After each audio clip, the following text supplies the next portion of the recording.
What's going on, guys? Yes, I do have the microphone set up in a kind of peculiar way tonight because we're actually going to be using that camera. And until then, I'll slide this over and should be decent according to the meter. Tonight, we've already done 2 streams this week. And for whatever reason, you can ask Devastator. I think he even questioned what the heck I was talking about the other night on Discord. I said, well, we're going to do the stream tonight. That way we're free on Thursday to end the guitar giveaway. And I thought about it, and I said, well, I'm really not going to have time to get with him to do the ending. Either way, Saturday night's going to be the drawing. So just so you know, tonight is the cutoff. I don't see anyone new in the chat, but just in case, we are giving away a Fender Player 1. And all you need to do is be publicly subscribed to this channel and go to Discord and go to the opt-in room for the guitar giveaway and say, I want to be entered. Tonight at 9 o'clock, Devastator's shutting the room down. It'll still be active for other giveaways, but that is your last opportunity to get on board, and we're pulling a name Saturday for that guitar. And just so everyone knows, whoever wins the guitar, they have the option to give it to somebody else. And if you want to keep the guitar, that's great. Just let me know your preferred setup, and I will try to do that setup on the guitar before I send it to you. If you're not familiar with the instrument, a couple weeks ago we did do a review on it. So you can go back and check out the review. It's a very solid guitar. It's a Fender. You know, it's not the cheap Fender. It's a mid-grade Fender guitar. It's a beautiful, like, creamy yellow color with a humbucker single pickup configuration. It's a good guitar. And this brings me to my next point. I want to thank Shenandoah Music in Winchester, Virginia, for allowing you guys to only invest $500 and be able to get such a nice instrument. If it wasn't for those guys at Shenandoah Music, we would have ended up with a $500 map price guitar. So what we actually ended up with was about an $850 map price guitar. Now, it's not retail. Retail, of course, is more than map price. So it's a great guitar, and I want to thank them for selling us the guitar for that price. And then I want to thank you guys, because it's your all's money that bought the instrument through Super Chats. Since we're starting the stream, you don't have to be a subscriber to chat. I want you to come in, chat. There's great people here. I do want your subscription. I just don't want to hog tie you and force you to subscribe to come in and chat. I want you to come in, enjoy the group, understand that this is a different channel. We're trying to do something different here. You're also not going to see commercials during this live stream. If you're watching it, you know, if I'm in the past and you're watching it a month from now, you're going to see commercials. But during the live stream, no commercials. I try not to turn on monetization until the live chat is up. So if you would, you like content like this, go down, hit the subscribe button, hit the like button, and if you do hit subscribe, make sure you go over and hit all. I promise I will not blow up your inbox with a video every 15 minutes. This week's an unusual week. We're doing 4 videos this week.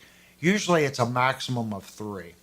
If I post a live stream or a video, there's substance there. It's not just me throwing something out to appease the YouTube guys.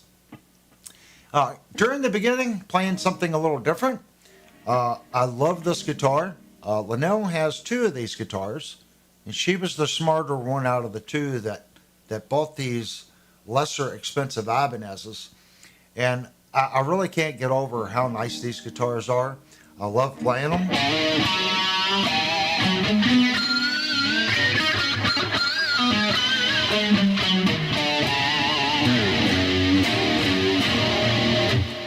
At the beginning of the stream, I had it on clean.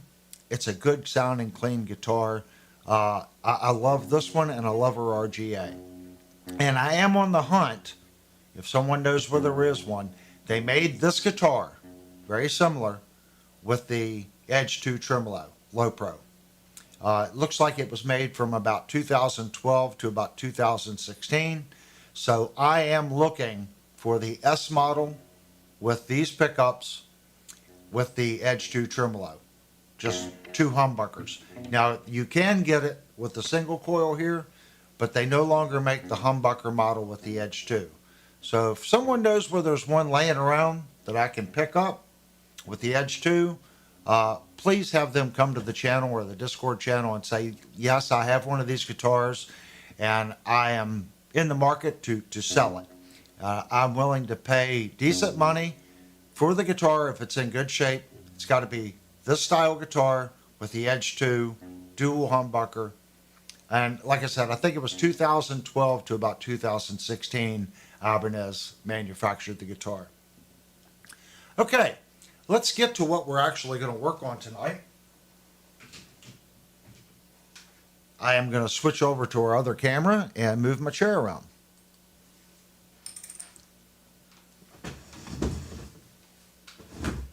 So let me see where the camera's actually at, because we are 100% professional here. And the camera looks like it's crooked.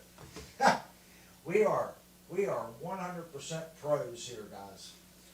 All right, if you watched last night's stream, we did a deep dive video on this guitar right here. Do I have both mics up? Yep, looks like it. I'm going to slide this one out over that direction. And I'm going to push this one down like that. So during the live, there was a couple things that I pointed out on the guitar. And I did speak to Birdman. And I don't know if Birdman's in the chat. I'm going to have to rely on Linnell tonight to tell me whether or not he's in the chat. I haven't seen him. Hopefully he'll come in. He pretty much said just to barely raise the action on the guitar and set the intonation. The intonation was out a little bit. And so we want to do that tonight. So setting intonation on your guitar really does make a huge difference in the way the chords sound when you play the instrument. This guitar seemed like it did really well on certain chordings, but you could hear it that it was out a little bit on some of the others. And I went back, I always go back and watch the stream, and everyone was like, oh, don't touch the frets. There are some frets on the guitar that aren't perfect. Okay, I only found really one fret on this instrument that I would say most guitar techs would say, yes, you have one high fret. The rest of the frets, I don't want to say they're right because they're not right. It did rock a little bit. But it was such a low amount that it's really not worth doing a fret level one. And another way you can tell that is this action is set so low on this guitar. And if you missed last night, this guitar qualifies as the lowest action I have ever received a guitar from a manufacturer that you could play and didn't have fret buzz. So if you missed last night, our low E on the 12th, I can just barely see the line at 0.040. That's really low. Down here, the string is exactly on top of 0.040. It's covering it. So it's probably like 0.45, on the low E. That is crazy low. And the guitar, there's no spot. I went through the whole neck trying to find really a dead note. And there's really no dead notes on the guitar. The reason I'm saying raise the action, this action is so low that it's actually kind of hurting some of the harmonics on it. I think raising the action just a little bit's going to make the guitar play a little better. So we want to raise the action just a fraction. I am just going to raise the low E a little bit, probably a fraction more than the high E. Birdman Um, just came in. Oh, Birdman did come in, so good to see Birdman. That the gentleman that just posted that this is his guitar, and I want to thank any subscriber. I'll call them subscribers and members because here we don't really have a paid member program. This channel's for free. I consider Birdman a member of this channel. If Birdman decides to give a super chat to support the channel, great. If not, it's free content. Unless, like I said last night, unless some circumstances change, I want to try to keep the channel free and allow you, the viewer, to make a decision whether or not you want to support what we do here. And it's not just me. There's Devastator, that's in the forums. He does a lot. And then we also have Linnell.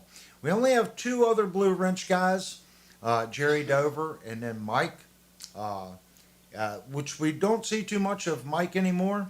And Jerry pops in from time to time. So it's really just Devastator, myself, and Linnell.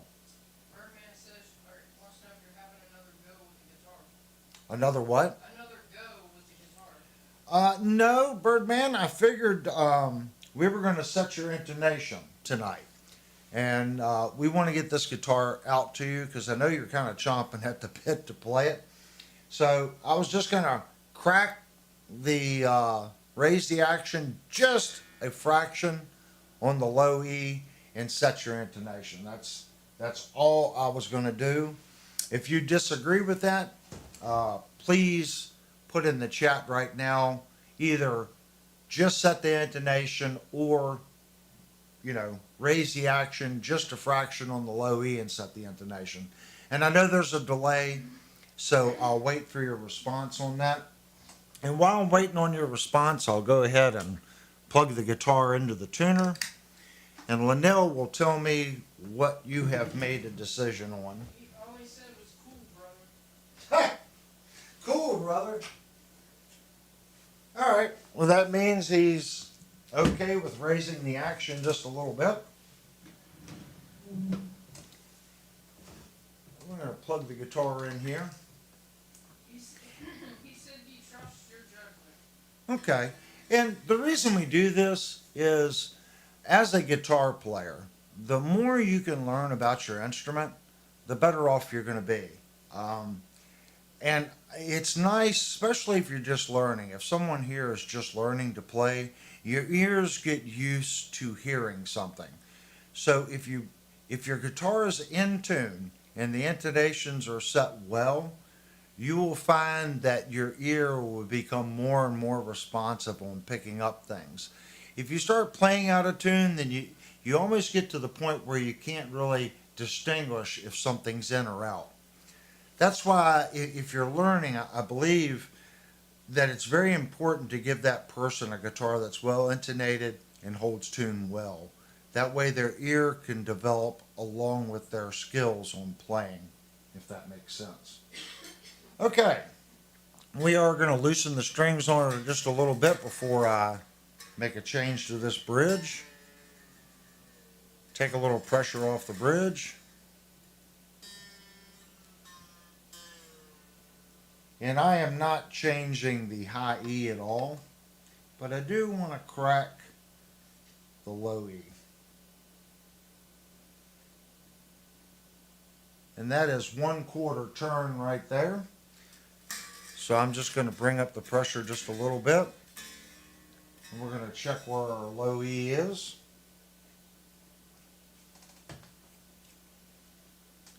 Let's see what that brings us.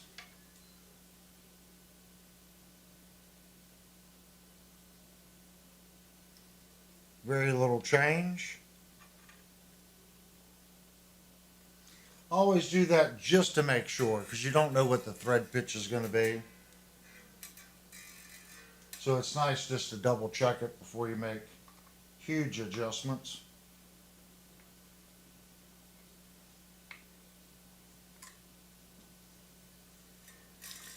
And I just put a little pressure on it just so I know the string's taut enough.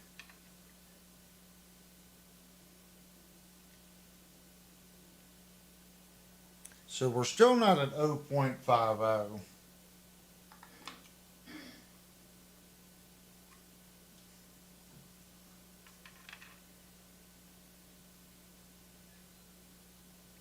So that puts, I see the line under the low E, and I just barely see it at 0.050. And our high E now, because everything makes a difference. You've cocked the bridge like that, so technically you can lose a little height on your high E. Your high E is at 0.040. So we're just going to give the high E just a little bit of a turn to compensate for what we just did.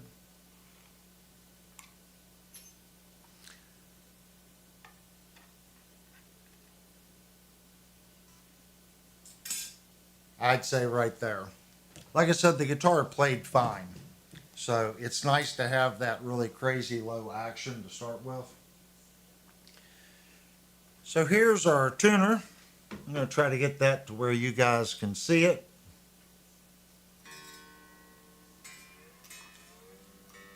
And I'm just going to bring these up close to tune.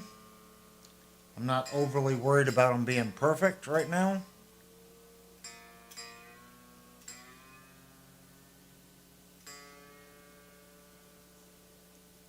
Just get them close.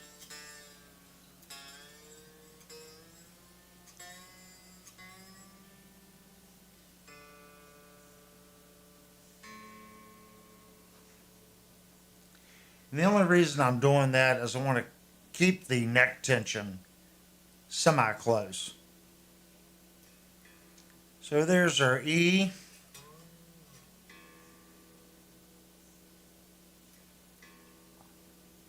And our intonation last night was just on the flat side. So let's see how that's affected our intonation.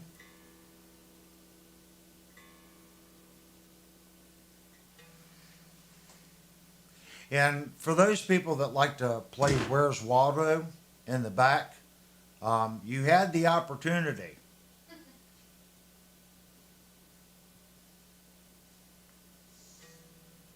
That's all we're going to tell them, hon. You had the opportunity, but no one said anything. I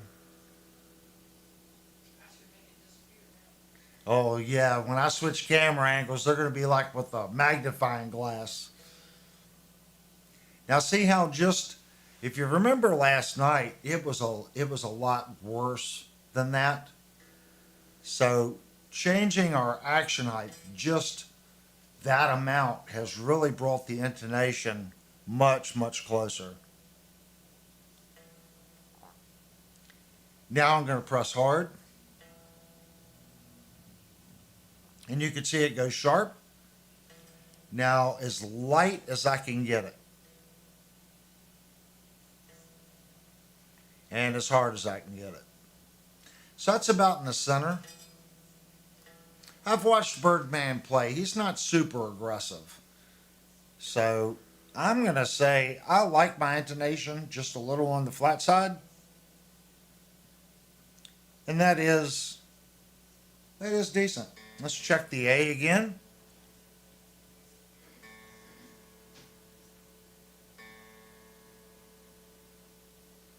Let's see what the A is doing.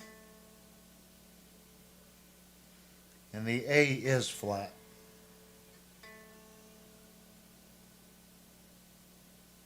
The A is definitely flat. But you can see, if you go back and watch last night's video, you'll be able to see how that did affect the E string. So on this guitar, the adjustment screw is in the front right here. We want to bring the saddle that direction.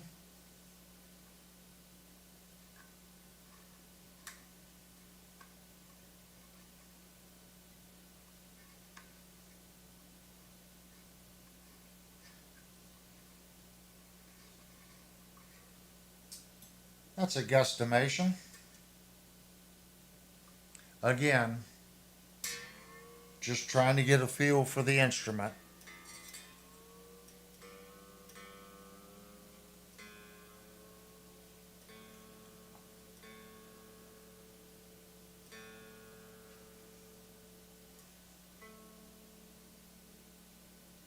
And you can see that did make a big improvement. But what we're trying to do is you want to keep consistent. So there's our E. You can see the rotation. I'm going to try to get the rotation as consistent as I can. Now the A, the rotation's a little faster. So that tells me I need to move the saddle just a little bit more.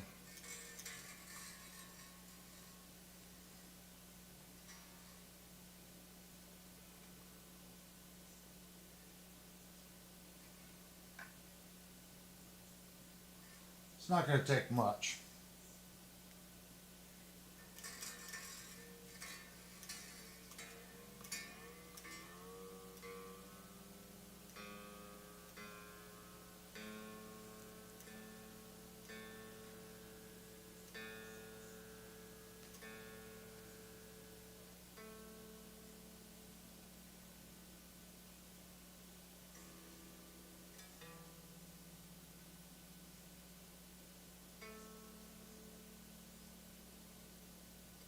It's a little closer. Make sure our E is still. There's our A.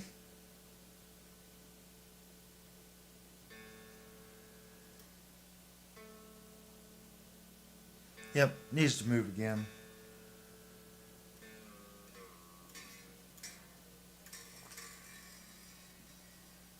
Give it a little bit more return.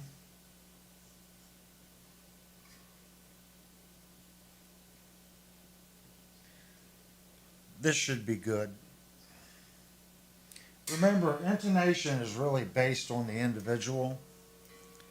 So when Birdman gets this, if he checks it, depending on how hard he frets, it can change it. That's why if you're dropping a guitar off at the tech and you tell him that, he really should ask you, play the instrument for me. That way you can get an idea on how you play the instrument. If not, he's probably just setting it to an average as far as how you press the string. I'd say that's good. So let's go to our next string.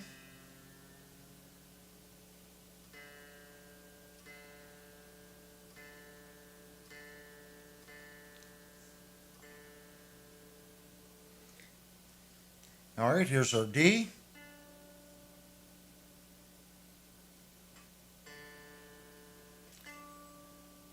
And our D saddle is going to have to move forward.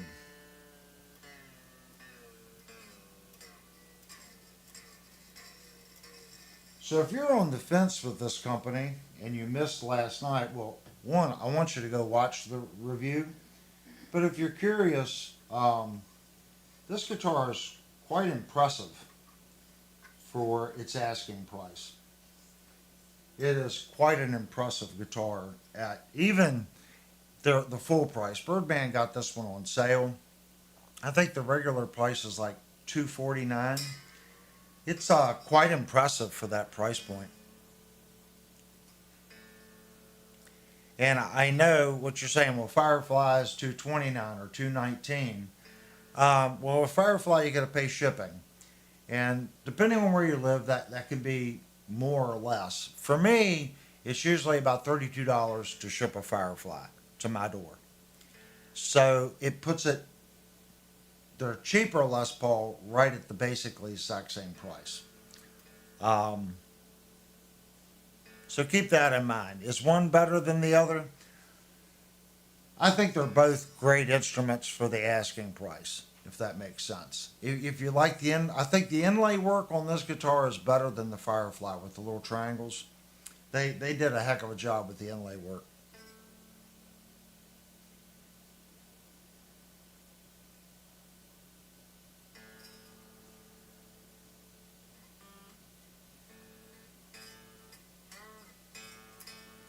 You know, when I was talking, I just tuned that string to A.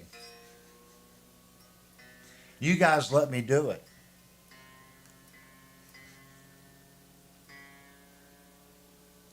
You like how I threw you guys under the bus? That's the advantage to a live show. You can't hide anything. There's our D.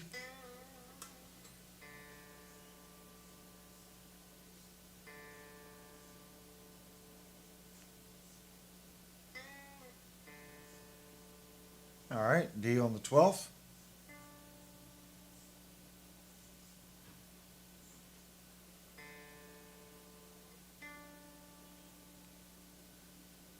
Let's double check our E.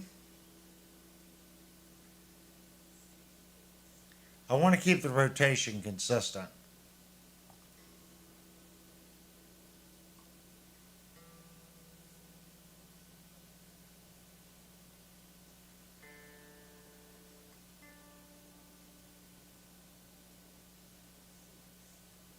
That's pretty close. This is a extremely accurate tuner. It's very sensitive. So if you get it that close, you've really done something. If you don't have a strobe tuner and you just have one of the little tuners that has the little lights that go back and forth, setting your intonation is not going to be too accurately done. You really do. These tuners have really come down. When I bought this tuner, it was close to $300. They have versions of this tuner now in the 150 to 160 range. Great tuner.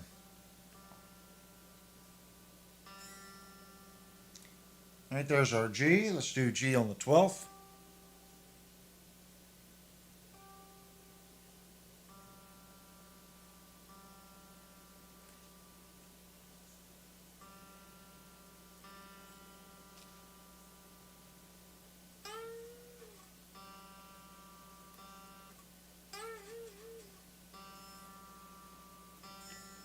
It's kind of bouncing around on me. All right.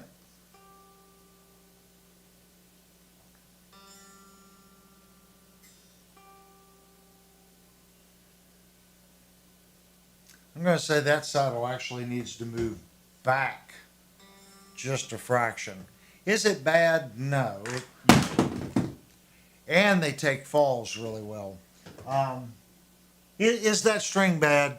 No. You could definitely leave that one and it would be fine. But if you're a tech, you're kind of doing the person a disservice if you don't really try to get it as consistent as you can get it. Niles gave a super chat. Oh, thank you very much, Niles. See, that $5 is more than what YouTube would have paid in commercials. So everyone in the chat right now say thank you, Niles. Because of you, we don't have commercials. It is much appreciated, Niles. Trust me. I know when I watch YouTube just like you guys. Everyone knows the channels that I prefer to watch. I have said it many times on who I think does great content, and they're able to do it.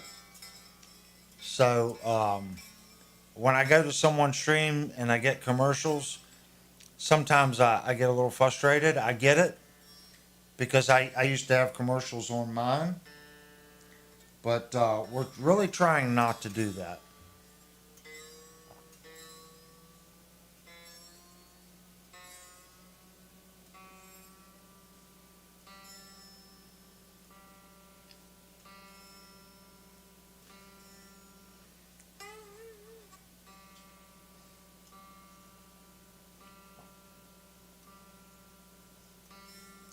This is definitely one of the things I think you as a guitar player should learn to do. Because as I said, everyone plays a little differently, everyone strikes a little differently, and everyone grows as a musician. So just because you're playing really light today, that doesn't mean in 6 or 7 months, as you learn new songs or you learn new skills, that you might start playing more aggressively. So by learning how to do this, you can start setting up your guitars according to the style of music that you're playing, if that makes sense. If you're playing, you know, stuff that you got to dig in, you might want to set a guitar up where it's intonated for digging in, um, if that makes sense.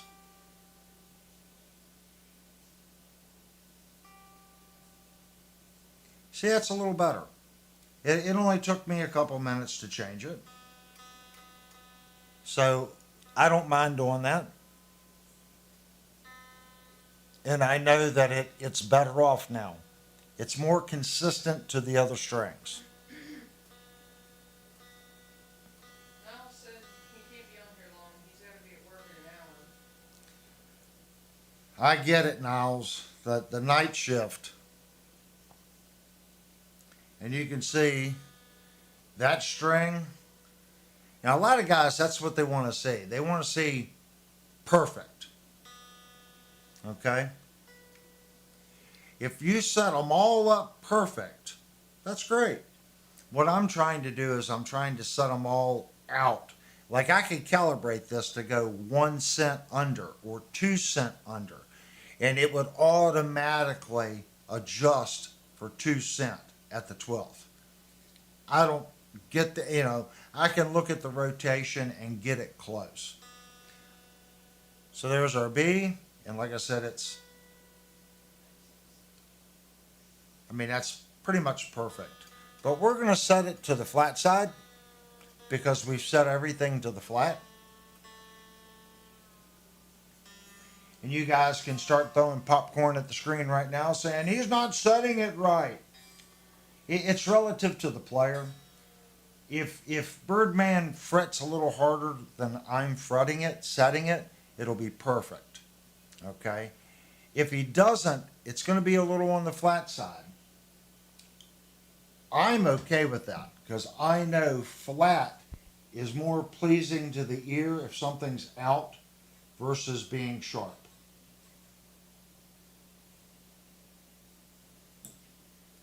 Just keep that in mind.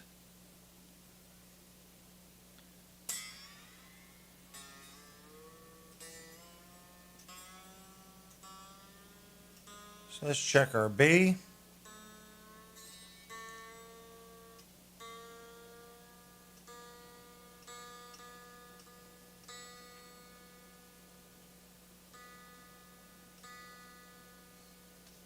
There we go.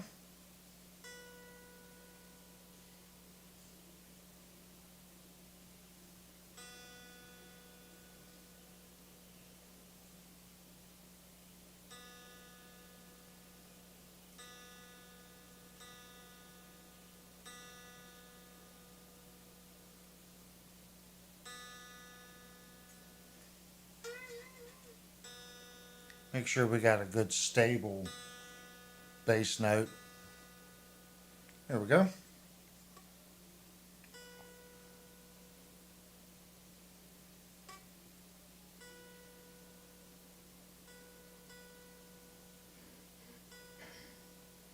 I'll go back and check the G.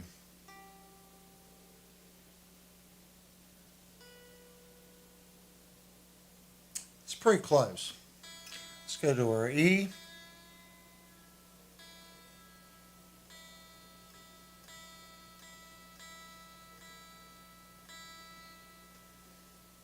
E on the 12th.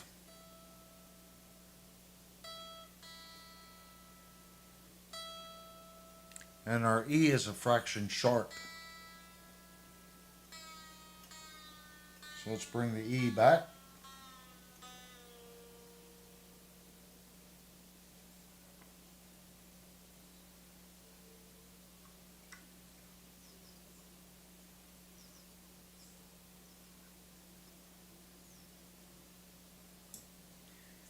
That's a guesstimation.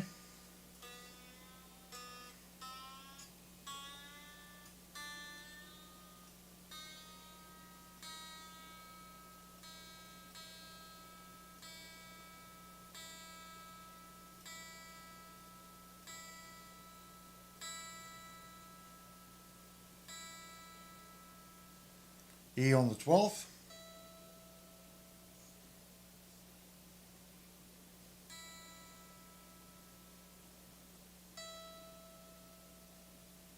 We'll Looks like it's got to move more.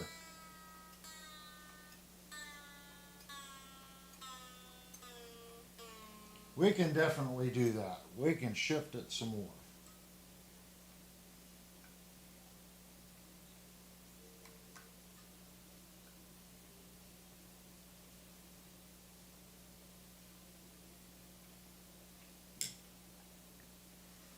When we get this right, I want to go back and double check the B again.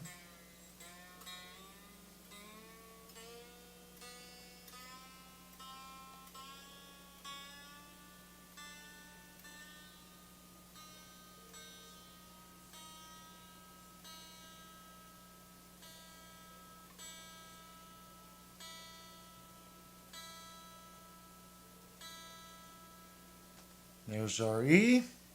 E on the 12th. It is falling off, but I don't need to tell you, looking at the rotation, it's saying it still needs to go back. So the reason I'm curious about this, I want to double check the B.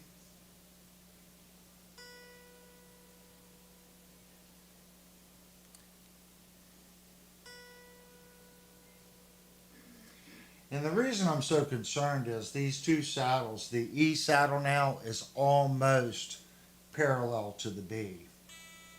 So I'm looking at the rotation of the B. So it's telling me the B could come back a little more based on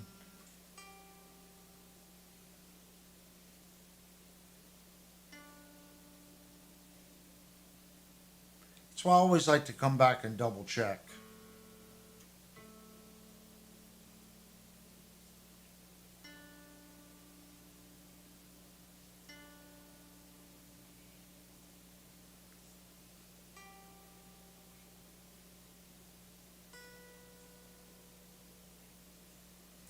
Let's take our B.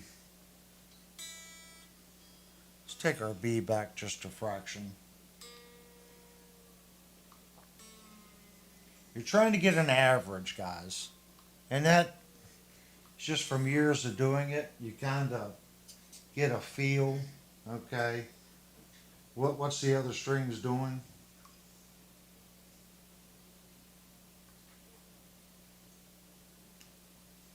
And if I have to go back and adjust another one to get it closer, I will. I don't care spending the extra time on an instrument. I want to get it as close as I can get it.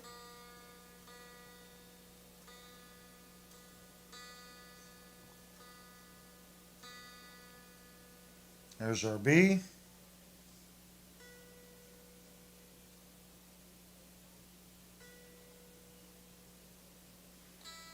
Let's look at our E again.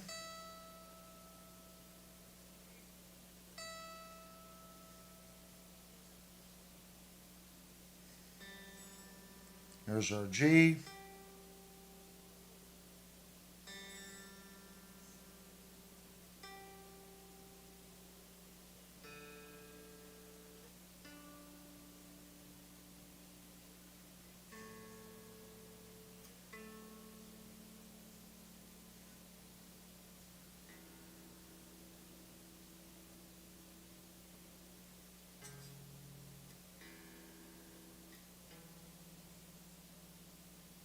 I'm going to say our A saddle needs to come forward. I think I moved it a little too much.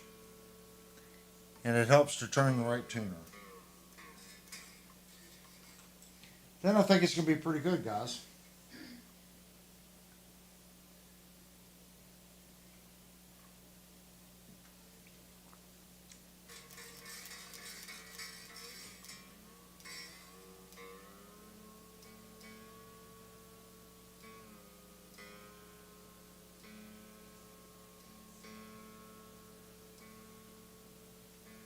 We'll plug it in and see if it's helped the pinch harmonics.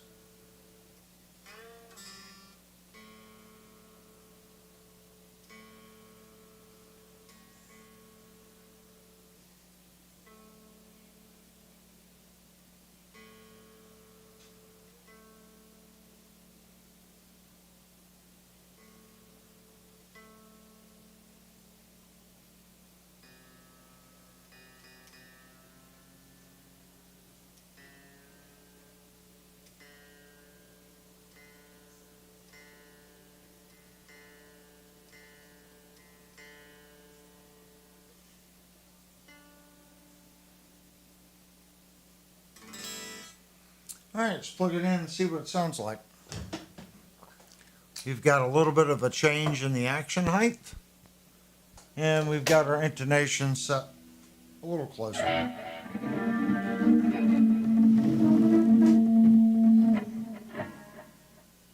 I'm going to switch cameras.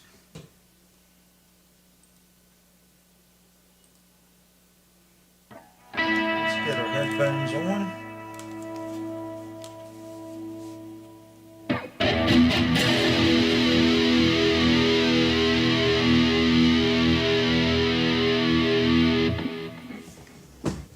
All right.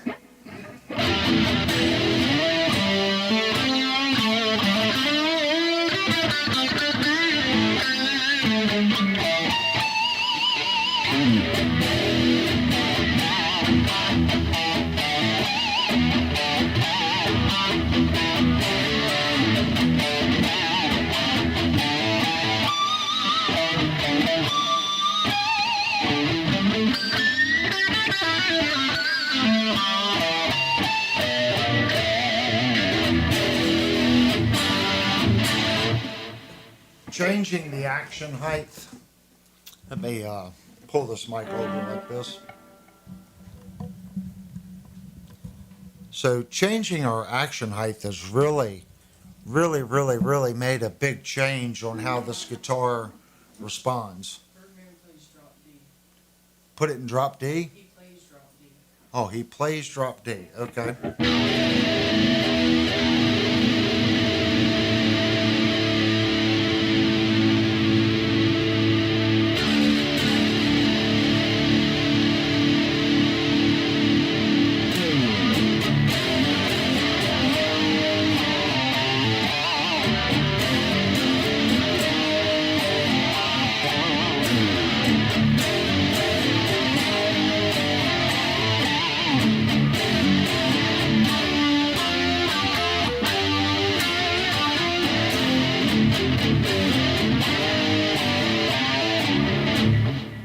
I'd say drop D sounds pretty cool. I like it. So Linnell just come in and said he had posted that he plays in drop D.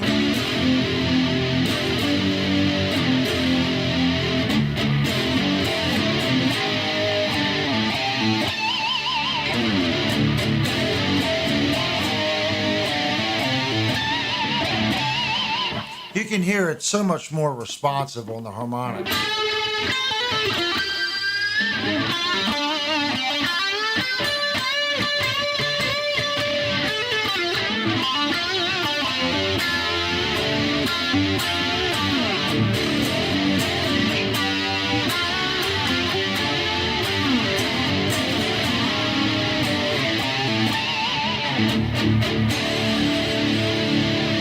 Makes a big difference. Your string height really does make a difference, guys. It really does. What are those inlays? Oh, the inlays? They're pretty cool, actually, guys. Brought this up last night. A lot of the inexpensive guitars, they use a CNC to do the cutout. They use what like an engraving bit. It still has a radius. And what's so impressive is you've got 3 little triangles. Okay? And you would expect in the corner of these triangles, there'd be a little radius from the CNC. No. Someone has went in there and they've actually carved the corners completely to a point. Every one of them. I find that the most impressive thing on this guitar is the inlay work. It is nice. I only see one inlay that has a little bit of filler in it. At this price point, that's crazy that someone went in there, unless they've got a new process that I'm not familiar with that's cutting out that neck, and they're not using a rotary. I can't imagine that they would be undercutting from underneath. So someone's went in there and cleaned it out for those inlays. It is highly impressive for the price point. That alone, in my opinion, is worth its entry cost.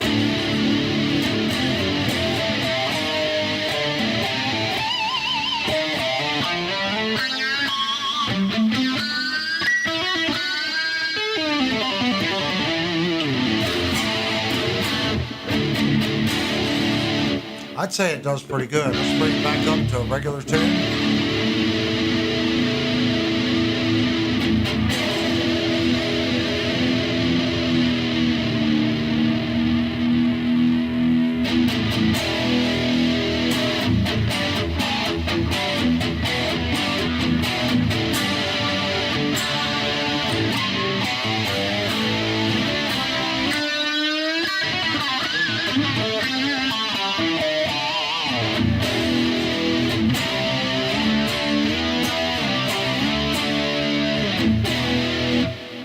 All right, I'm going to tune it one more time since I played it. We did have all the strings completely loose on it.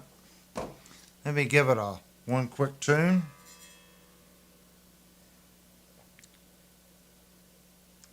Last night playing the guitar, it held tune really well as well.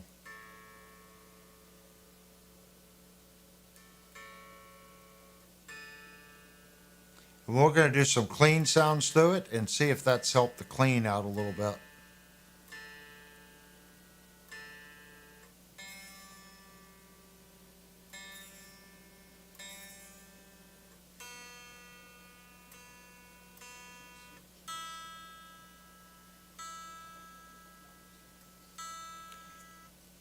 Pretty consistent. So let's go to clean. I am going to put just a little tremolo. I don't usually use tremolo, but why not?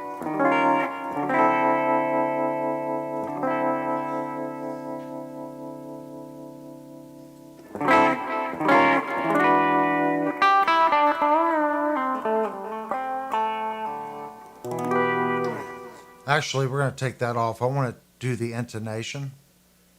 See how it sounds when we, because the chording last night.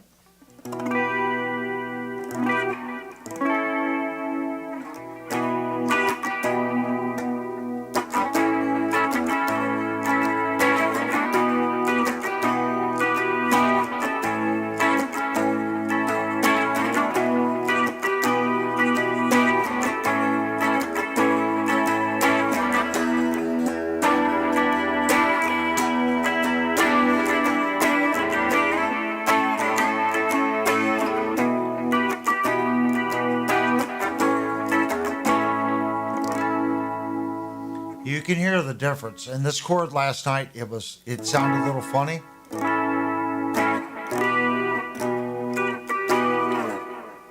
So it's much better.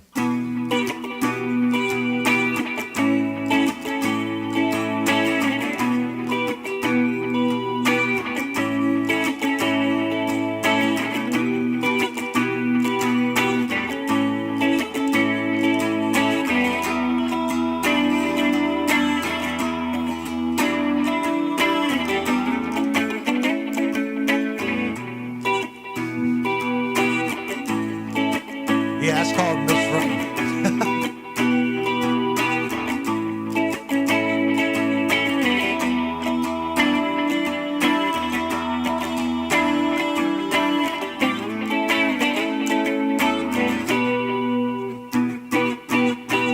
The guitar really does have a nice sound to it. If we roll our tone back just a little bit on our bridge, because we're in the center position.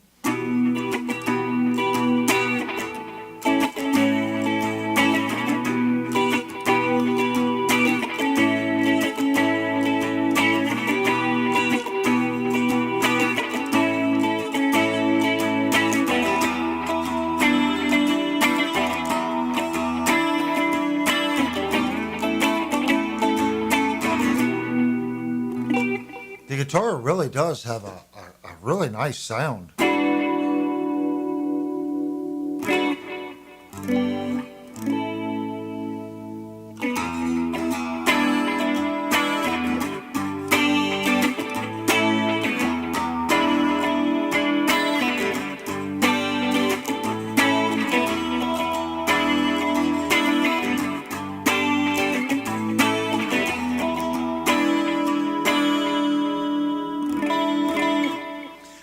I 100% think Birdman got a hell of a guitar here. Excuse my French.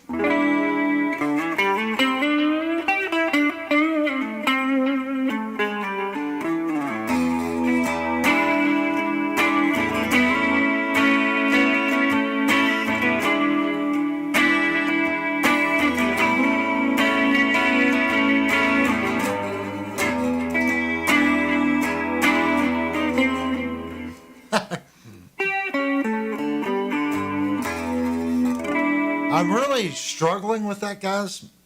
You don't want to, music theory is great. So I've been trying to write something, and I'm really struggling with it. So you guys will eventually hear the final rendition of that.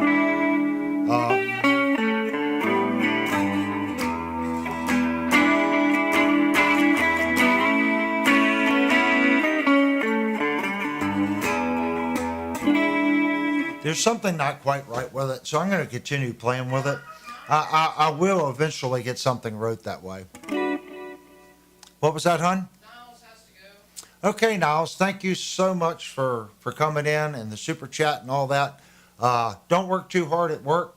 I don't know if you work on Friday nights or if this is technically your Friday night, but don't work too hard, and I'll see you hopefully on Saturday night, man. All right, guys, I think this guitar is ready to go to Birdman. And again, I want to thank Birdman for sending me the guitar and giving the channel the opportunity to review it.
It does. This guitar plays really well. Like I said, this guitar is sent from Amazon to me. It was sent out to me with the lowest action I've ever received a guitar at. I guess it's proof. A lot of people say I'm like really stupid picky about checking frets and stuff. The frets on this guitar are not perfect. Your frets don't really need to be perfect for a guitar to play great. I said this about the Leo James Monsoon that I had. There was something about that guitar I really liked the way it played. Okay, but when I grabbed the pickups flopped around really bad. The jack was a little screwy, and the fretwork was horrible. The fret ends were bad. There was a lot of uneven frets, and I'm like, but the guitar plays nice. I even said that in the review. I enjoyed playing the guitar. I liked looking at the guitar.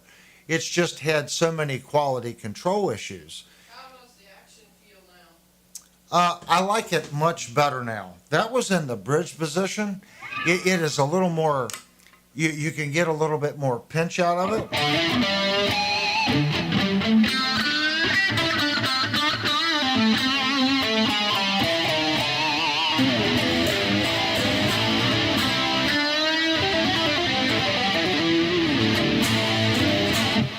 It is still lower than I set my guitars.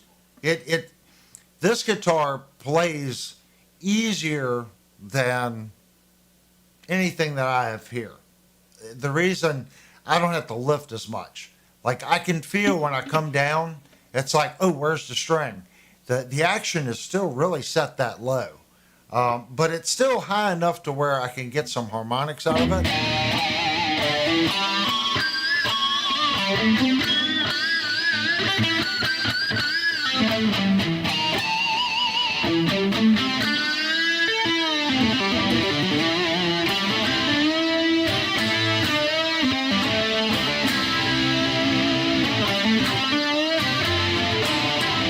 See, when you pull, it's high enough now where it's not choking off the note. Before, if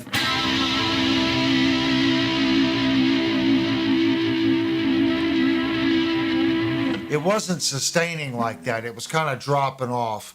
That's another good sign that your action is just too low. And I only raised the high E just a fraction because when I raised the low E, it kind of tilted the bridge. So our high E now is like 0.043. It's not quite at 0.045. And our high E is at 0.05, maybe 5.1, which is still a really low action. It really is.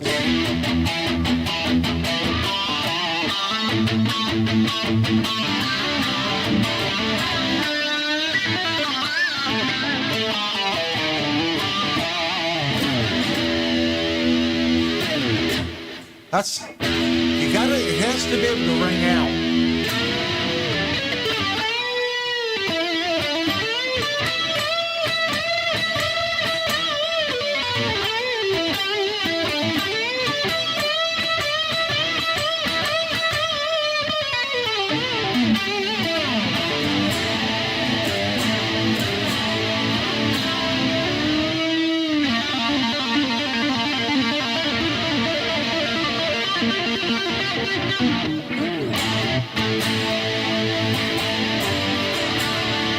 And playing open chords up here, it's like butter.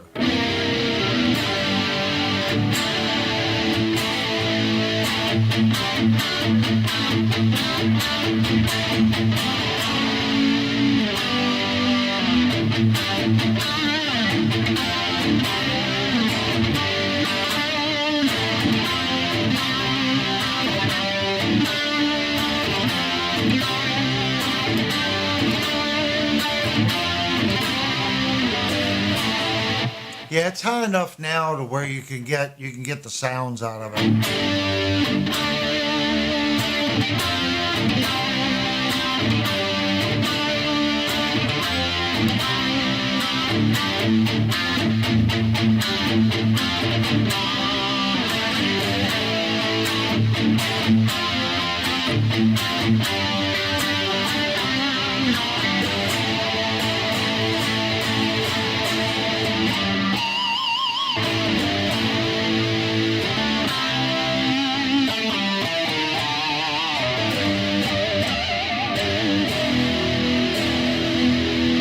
The big thing, it's not choking the notes off. It now has sustain.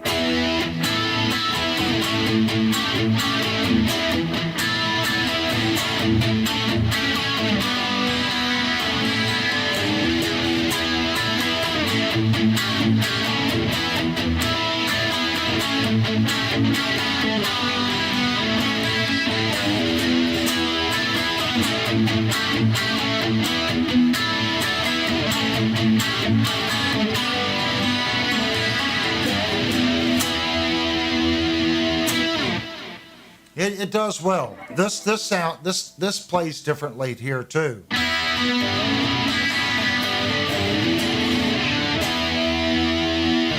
It has more ring and articulation. You can choke a lot of that off. I know guys like super low action, but you lose so much, I guess tonal quality, I guess that you can put when you slam the action on a guitar. The strings just don't have enough space to ring out and sound nice.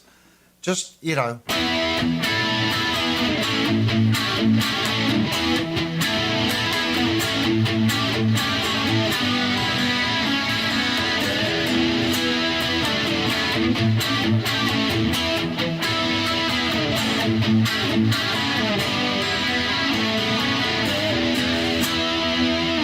There's a reason I play that ditty so much. Birdman said play some Dimeback Darrell. Some Dimeback Darrell. I don't know if I know any Dimeback Darrell, to be honest with you. If you can't tell with my style, I don't think I sound like anybody else because the only music that I knew from other artists were songs that the band played. So let's say.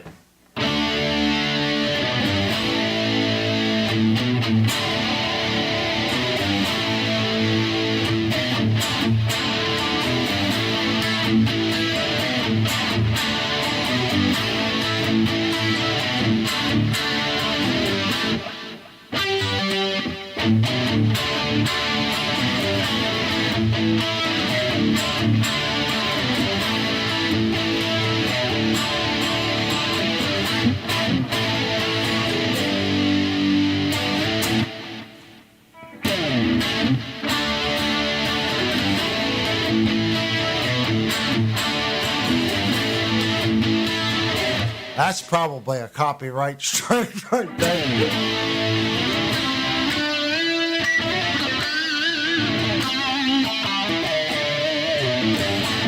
I don't play that because I don't want to get, YouTube just sucks. That YouTube sucks. It seems like, I know some artists are worse than other. For me, if I was, well, I don't want to say has been banned, but these are bands that were popular 30 some years ago. If I had a hit song 30 years ago and no one's really listening to it now, and some YouTuber put it out and someone's like, oh, that's a cool song. What's that riff you're playing? And then I went and listened to it and said, oh, I would thank that YouTuber because the song has been out for so long. There's a whole nother generation that may not have heard what I just played. It was a great song. And it wasn't even one of their best songs. So it may turn them on to an artist that they were unaware of. So I don't really grasp the whole YouTube thing. I think a lot of artists are kind of shooting themselves in the foot now with what they do. I could be wrong. You guys can post your own thoughts on that. I think in this case, I'm not trying to redo the song. I'm just demoing it with a guitar. I'm not claiming that I wrote what I just played. It's a cool tune. But I try not to do that just because of YouTube. And if I do play something, I try to change it just enough to where they really can't say too much. Like, I know this is wrong, but I can get away with playing it because it's wrong.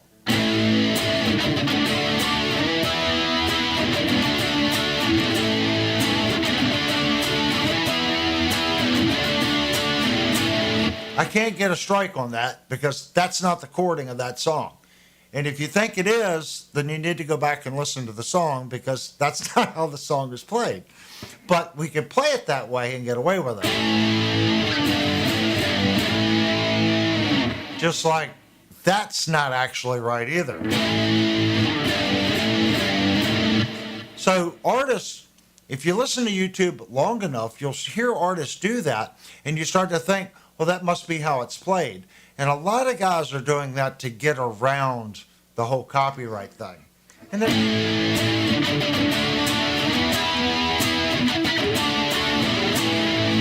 but this guitar sounds really, really good. Play Lumberjack. Oh, I know Lumberjack. How does that song go? Guys, you get one of those brain fart moments. Lumberjack. I know a couple songs by that band. That was a good band. I'm trying to think. That's sad. I probably know 3 or 4 of their songs, and I can't think of any of them right now.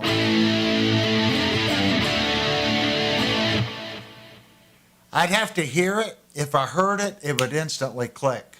I'm trying to hear the melody in my head. What was that other one that they did? Well,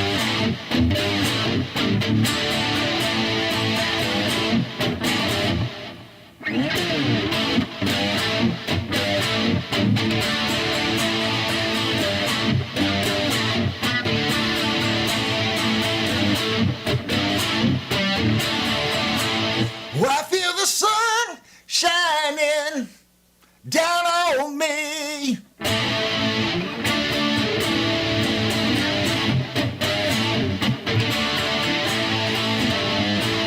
Yeah, that band had a lot of good tunes. And I'm not a singer. I know I sound like a dying frog in an alley getting choked by a cat.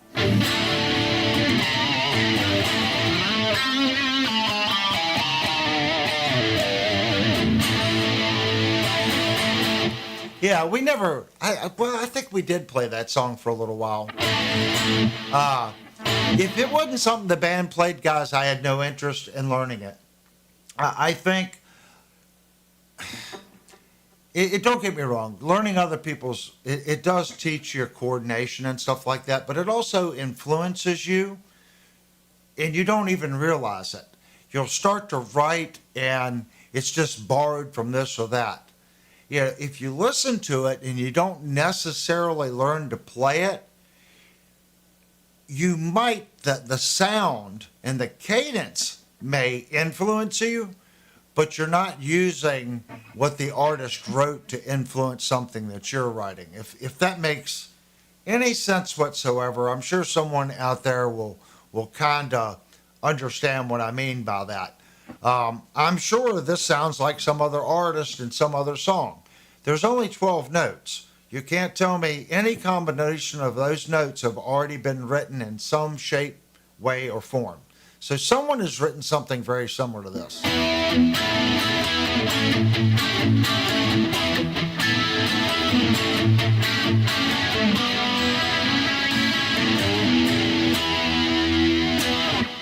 I'm sure of it. I'm sure that cadence and where it steps off. There's another song somewhere out there extremely similar to it. The chord structure, extremely similar to it. Birdman said play Dazed and Confused. Dazed and Confused. I don't know who did that song. I stay dazed and confused. I don't know what you guys are talking about.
It's been a while since I played that. That's a little tough on the wrists.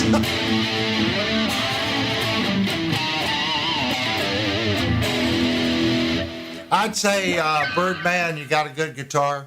And if you're just checking in, this is the WestCreek Underdog. I'm going to put this at one of the best guitars we've had on the channel at the $250 price point. I mean, this is it.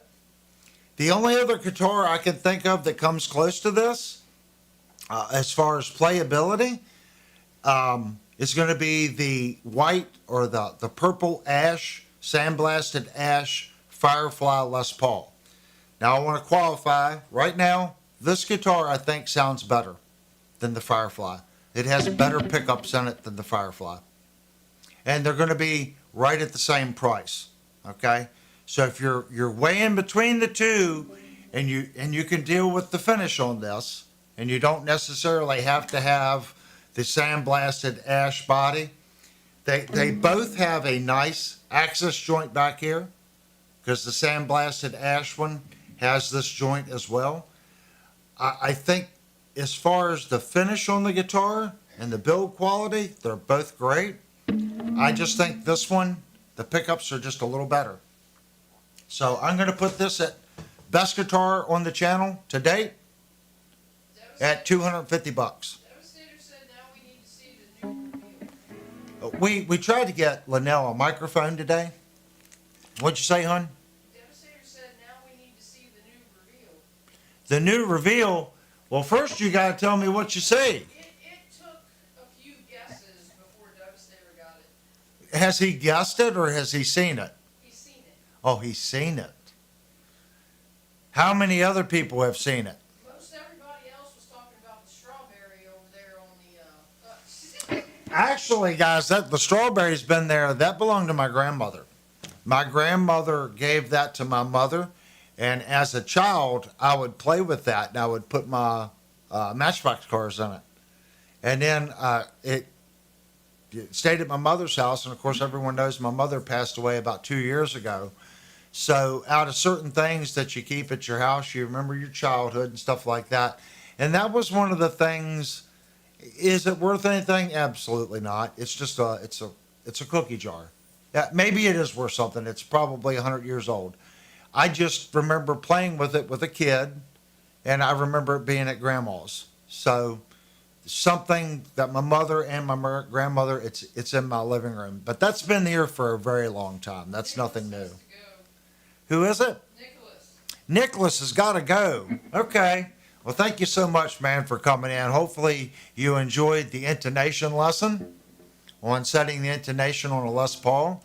Hopefully you guys, since it was just last night, hopefully you can hear the difference in this guitar and how it's opened up, how much better this guitar sounds. And we didn't spend a penny. We have not spent a penny on this guitar. And I think it sounds and plays 500% better. Now, it already played as well as the Firefly out of the box, okay? I just think this one sounds a little better, especially in the clean tones. The clean on this guitar is better than the Firefly. The only thing you got to remember, clean on this pickup, roll your tone back a little bit. It's a little bright and bitey, but it's 16K, and I think the inductance and Henry's, I believe, it was pretty low. It was like 5 or 6. It was stupid low compared to the ohm reading. So keep that in mind as well. In clean, you may have to roll your tone back a little bit on the bridge pickup. Center position and neck position, I think sound great with the guitar. You buy this guitar, the only thing I would do to it, and this is just the way it's setting right now, if this was my guitar, I would play it as is until it needed strings. And then I would put me a nice set of, because remember, you got no fine tuners on this guitar. I would put me a really nice set of tuners on it. And I'm not talking about Gunther. Okay, they might be fine for the price.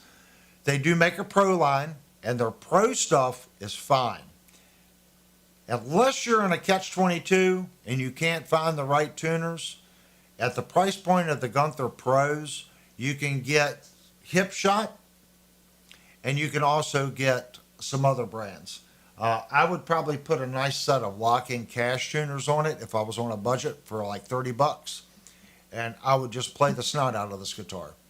And the only reason I'm saying that is when I detune it to drop D and I come back up, these tuners aren't as forgiving.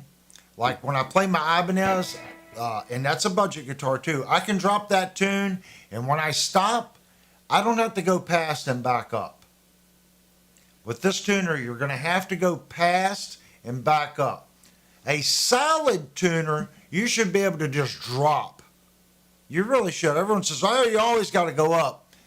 If it's a quality tuner, you really shouldn't have to. And the Ibanez, I don't.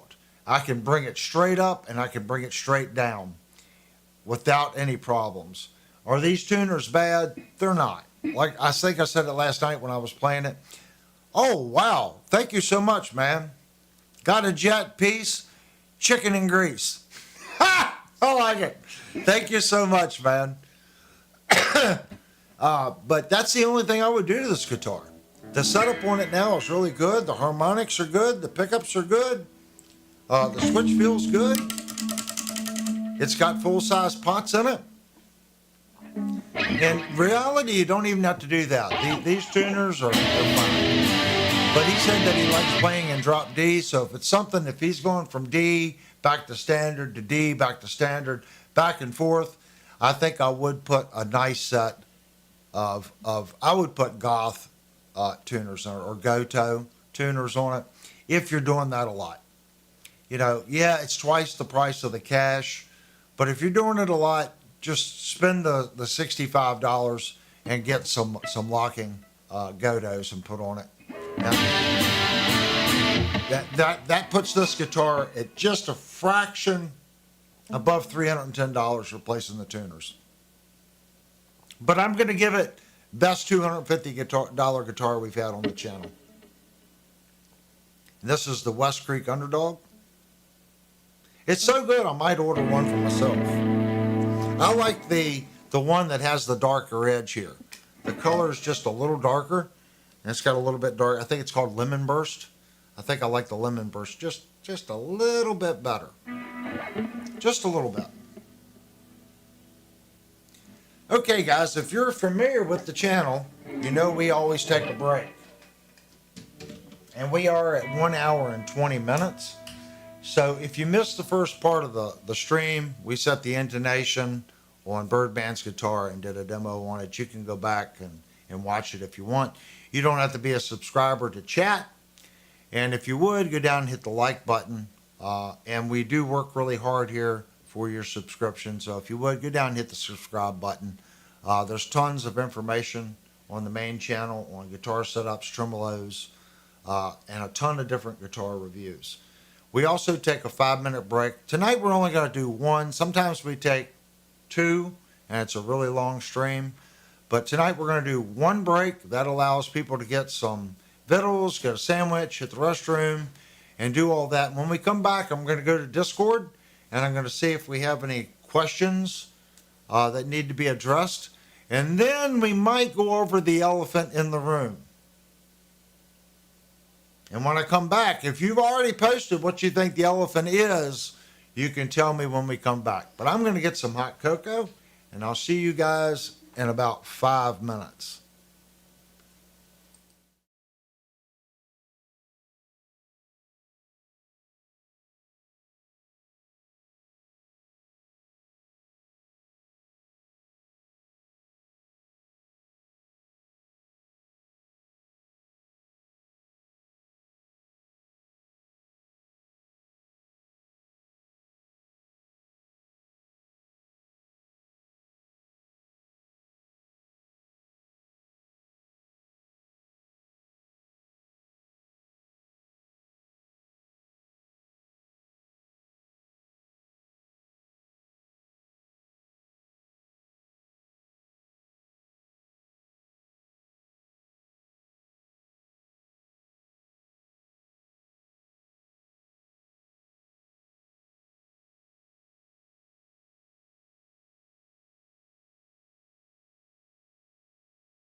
Okay, guys, we're back.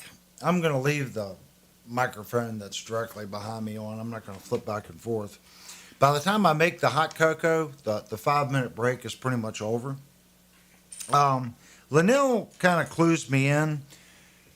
Remember, this is a small channel, guys, so me being able to read the chat and then do the guitar and stuff like that, it's kind of difficult for me. Uh, I don't understand the whole D conversation earlier. If you're tuning in drop D, okay, and you set your intonation, to the guitar, I set it to 440, okay. A lot of people will tune down a half step. Does that affect the intonation? Sure, it does. Now, doing an open tune to D is different than drop D. So Linnell was showing me the conversation. So I don't really know if Birdman means he's doing an open D tune on the guitar. Usually, most people that do that don't necessarily use a standard 42 to 9 string gauge. You start getting into alternative gauge strings where they'll play. It might go 9, 12, 15. It's not your standard 9/11. There's so many there's so many different ways a person can do it. Uh, I never asked Birdman. I'm assuming he just uses 42 to 9s, but the guitar is intonated for standard 440 E tune. Now, he can definitely do drop D tune on the low E. He can go down a half step and up a half step easily and really not be that far off, if that makes sense. Um, when I do stuff like that, I don't re-intonate. I don't. A lot of people have one guitar, two guitars. So in a perfect world, sure, you would have a guitar set up, for drop C, drop D, one set up for, half step down, D sharp. Everyone says E flat. Okay, I'll say D sharp. uh, you're half step down, people still call that E.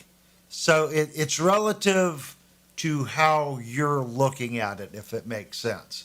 I'm just trying to do the best I can for Birdman since he sent me the guitar. It is far better now than what it was. And I think he's got a good playing guitar.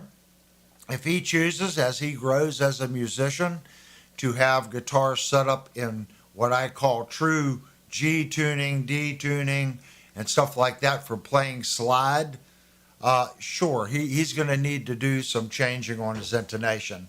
If he's just doing drop D on the E, um, he can do that. I've watched Birdman's channel. I don't really see him playing in drop D, but up until about 2 months ago, you guys never saw me play in drop D or drop C. I'm doing that because I want the channel to grow, and some people listen and play that way. So I always want to do just a little bit in that style. And I think you guys have noticed I'm playing a little bit more clean stuff too, because sometimes people just don't want to hear all the dirt, on a distorted signal. They want to hear the guitar in its clean form, and I get that. Distortion can hide a lot. It really can.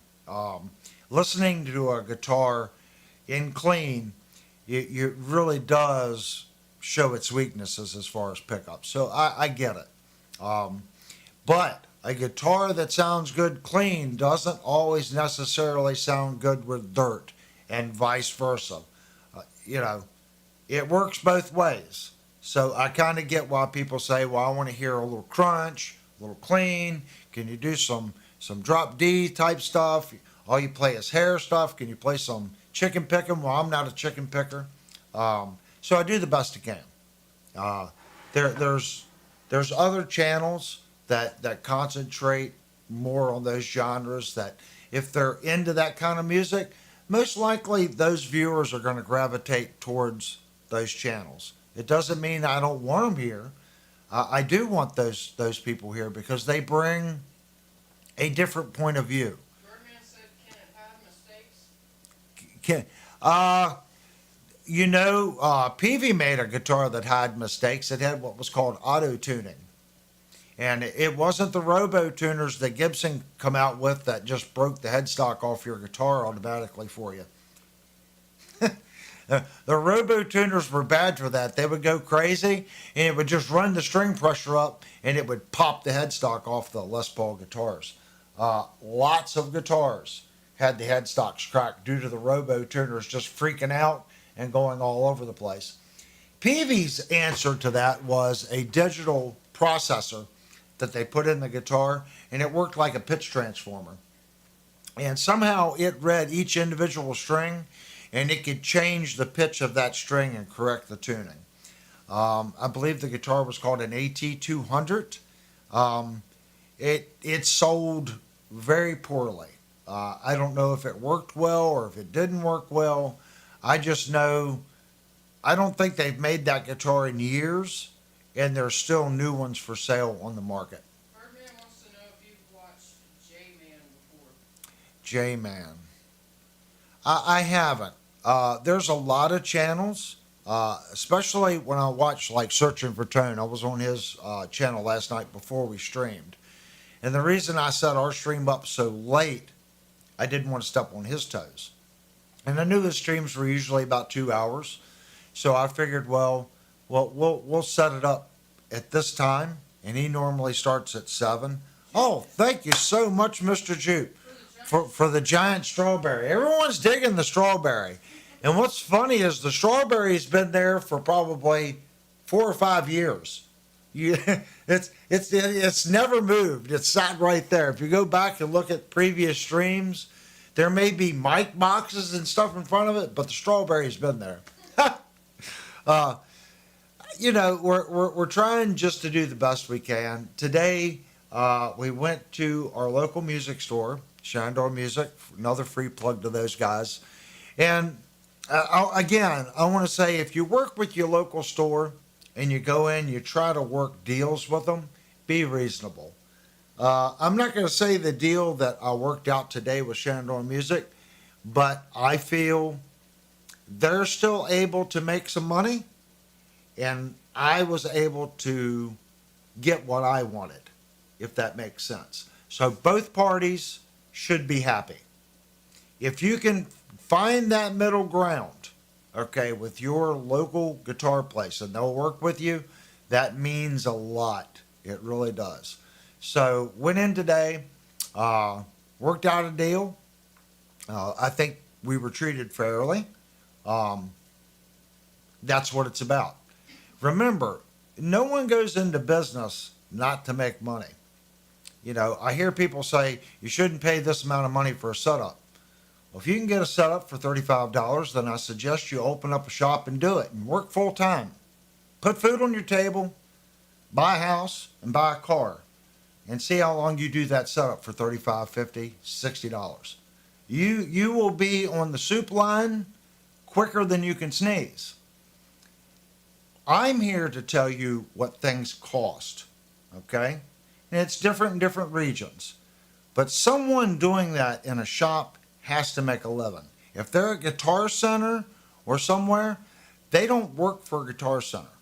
All Guitar Centers, the repair shop is a sub shop. They lease that spot and pay rent to Guitar Center. That's why if you have a problem with a repair that Guitar Center done, Guitar Center's not technically going to back it. You can go to the manager, but those guys are paying for that space. So they have to pay Guitar Center to be there, then they need to make a living. So when all that's said and done, you can't do it for $50. You can't. You've got to charge. If I was overly concerned about it, guys, I wouldn't sit here and show you how to do it. Steve, gotta go. Oh, all right, Steve. Thank you so much for coming in. It means a lot when I see the same faces. We're just here to learn, and always try to remember that. I mean, my job is to kind of show you. And what did I say? I think setting up intonation is something you should learn as an artist because your playing style and stuff's going to change as you learn. It's going to. If I didn't change the way I played and the way I approach learning and how I fret, I would have never gotten better. Does that kind of make sense? I probably played sloppier. Well, I'm sure I did. I knew less, but I'm still not a great guitar player. I still make so many newbie mistakes. I know I overplay the instrument. And I know I overplay the instrument because I have a guitar that has scalloped frets. And if I pick that guitar up, I'm instantly out of tune all over the place. So that's telling me that I overfret. So there's so many things about it. I'm not saying I'm right. I'm not saying anyone else is wrong. But before you throw Guitar Center, Sweetwater, or your local tech under the bus, put yourself in their shoes. If you had to put food on your table and make a living, and you were charging $50 for a setup, in my opinion, this is a setup. You're going to adjust the accent height. You're going to cut the nut. Okay, this is on an easy guitar. You're going to cut the nut to make sure the strings slide over properly, that the first fretted note is as good as you can get it for cowboy chords. You're going to set the intonation, whether that's an average to where you have the same amount of sharps and the same amount of flats to the 12th, or that customer wants the 12th and the open note right. Either way, your action height and the radius of the bridge. That is a setup. Guitar Bob. Okay, Guitar Bob. Thank you so much for coming into the stream. So if Everybody on the edge of their seat. I got everyone, oh, well, I'm milking it, guys. So on this guitar, if you were doing a full setup, okay, do you guys think I did a full setup? I did not. I only did part of a setup. Okay, because I asked Birdman if this would be okay. A full setup to get this guitar, in my opinion, properly set up, like a professional setup, I have to go in and I need to cut these saddles because this radius is wrong for the neck. If you have one of these type bridges, you should gauge how far the string goes down. Now everyone's different. Some people like different radiuses. They want different heights on each string or different sets on the intonation. I'm not talking about any of that. But if you wanted it consistent across the board, you're cutting into these saddles just to do a proper setup on this guitar. So I would do that first. Okay. Then I would check the neck relief, tune it, set the intonation, and take it from there. There's a lot to doing a full setup. Now, on a guitar with a Floyd Rose, it's a lot more work because the nut is fixed. So if you have to lower that nut, that means you have to disassemble the guitar, take the nut out, put it on a machine, and machine the nut down. Or you have to cut the neck of the guitar pocket out a little bit for that nut to reset in. If it's high, you need to add a shim. So once you get that figured out, now you got to look at the radius of the nut to the neck. Does it even have the right nut on it? A lot of manufacturers just slap an R2 on it, and they don't care if it's a 16-inch or 14. They don't care what your neck radius is. They've just put a 12-inch radius nut on the guitar. Well, if you've got an 18-inch radius neck or a 16-inch radius neck, and you've got a standard R2, I can already tell you this setup is wrong. It's wrong from the factory. So to do a full setup, it's a lot of work, especially on a bridge guitar. So even a guitar like this, that, in the amount of time that it took me to do that, could I do that for $50? Probably could. Now here is the catch to this. Let's say the next person that brings this guitar in, and you charge $50 to do that setup, and you do the exact same thing, and something happens. Something doesn't cooperate. The saddle, or it's something you're unfamiliar with, and it takes you a little longer to do it. Okay? That's what you're paying for. When you go to a shop, your guitar might be the easy one. Okay? Might be. It might be the difficult one. They have to look at it as an average. Some guitars take a little longer than the other guitar. So maybe you took one in and it only took them an hour, maybe an hour and a half. And this was all right. They didn't have to touch this. Okay? They didn't have to file into this and the nut was close. Now imagine if you said you were going to do it for $50 and you had to cut the nut, you had to cut this bridge, you had to set the intonation, you had to set the action height and adjust the truss rod. There's no way. So keep that in mind. You're paying for other people's setups as well. As bad as that may sound, it's business. You're not there to work for free. You're there to make money. No one starts a business to work for free and end up in a soup line. So I try to show you guys we're all intelligent people. If you're intelligent and you got some basic tools, you can do what I just did on this guitar. It's adequate, okay? Especially Birdman says, I'm not very good at this, or I'm just a beginner, or whatever. There's nothing on this guitar that's going to prevent Birdman from excelling on learning. If it was, I would do Birdman a favor and I would fix it. I would play this guitar all day long, even though this bridge radius is wrong to the neck. It's not so far out to where now I'm struggling with it. I was struggling with it last night, but I knew what the problem was because I've seen so many guitars that people bring in. Well, I slammed the action, but and you immediately go, okay, well, I know the issues on slamming the action, and they want the guitar to do X, and then you got to try to explain to them, when you do that, all these other things can come into play.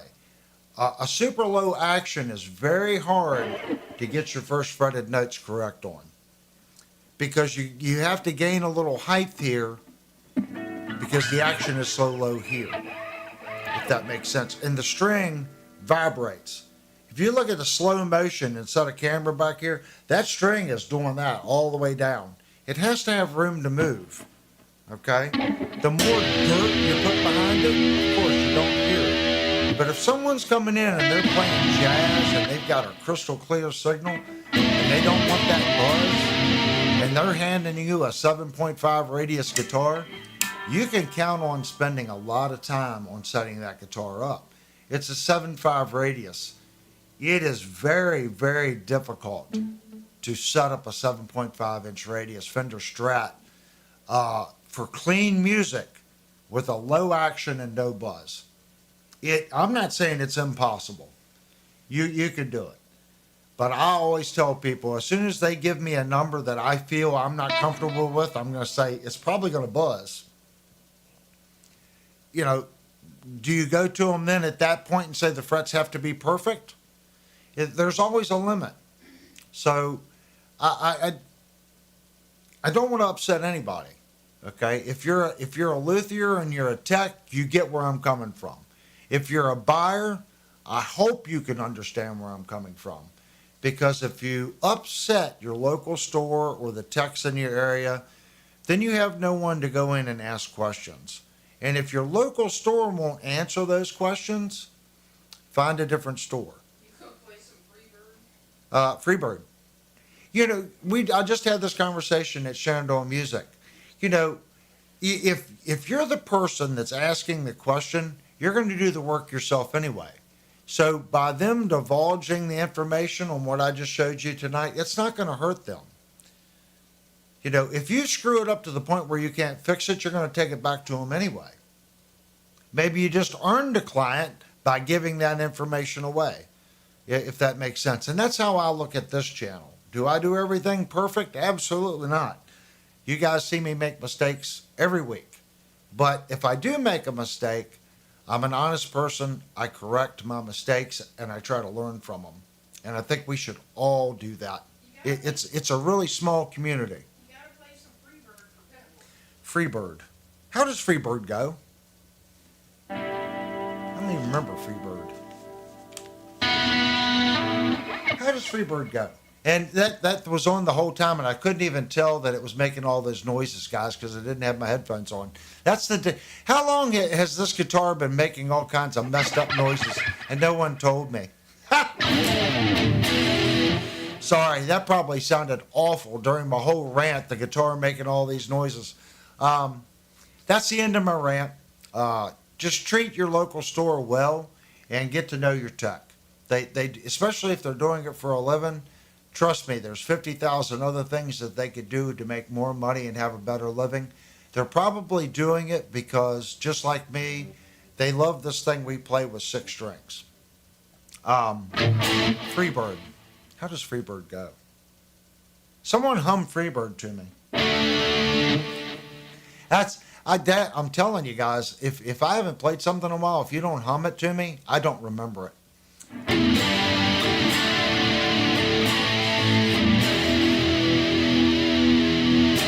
But I think this is a good starting place for Birdman.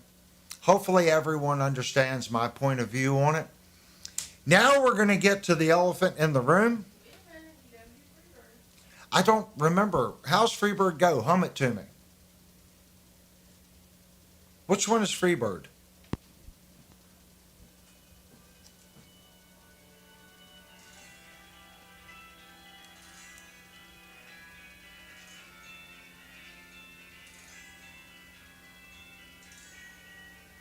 I remember the song, but I don't remember it. No, that's not it.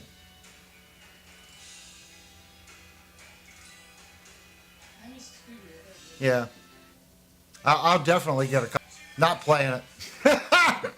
I'll definitely get a copy straight on that one. I remember it now.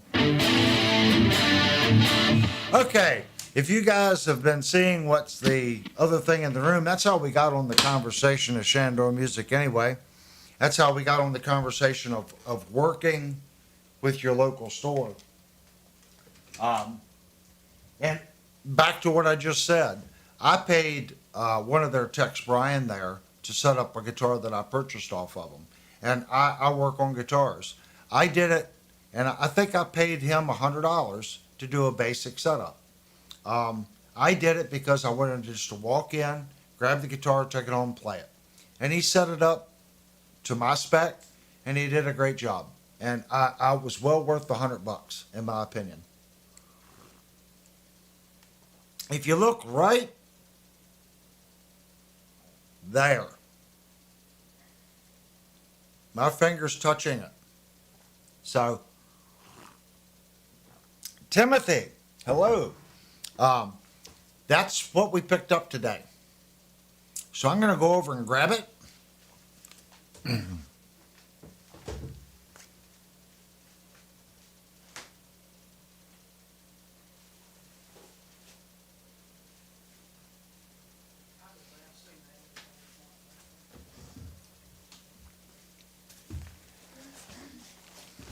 So here it is.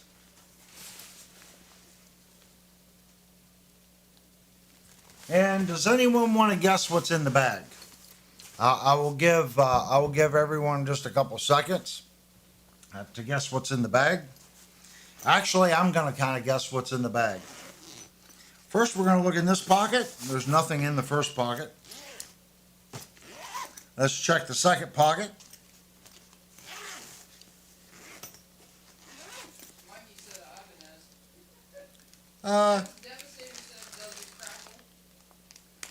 Well, we haven't actually checked to see if they even give us the right guitar. It's not looking good, because here's the manual, and we did not order an offset V. Or do all Jacksons come with that manual? I'm hoping that's not an offset V in here, because that's not what we were supposed to be getting today. All right, let's open it up. And see, I did this the right way, because as I open it, you guys still can't see nothing.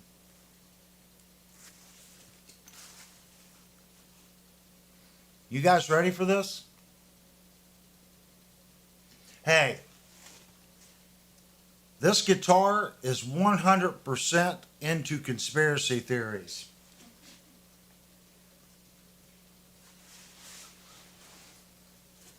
Look, it's got the little tinfoil hat on its head. Ha! It's all about conspiracy theories. Here it is. Let's take its tinfoil hat off. It's still waiting for JFK to come back and Elvis. It wants Elvis to come back and jam on it. I don't think I've ever seen a padded tinfoil hat on a guitar before. That's a first. You guys sure you all are ready for such an awesome Jackson? You ready?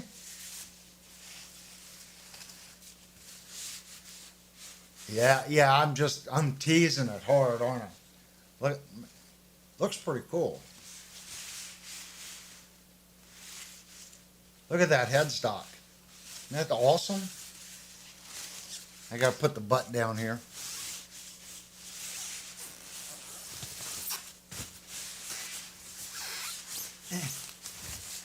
It's not cooperating. Let me put it up like this. How about that?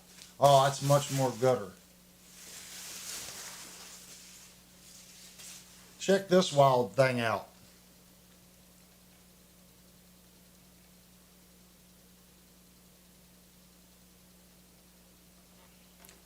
Neck through construction.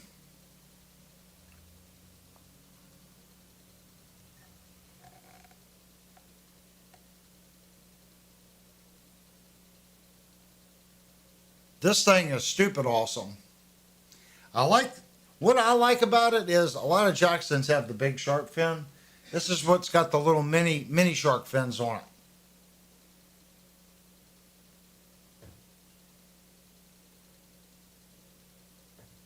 So it's got the little mini shark fins.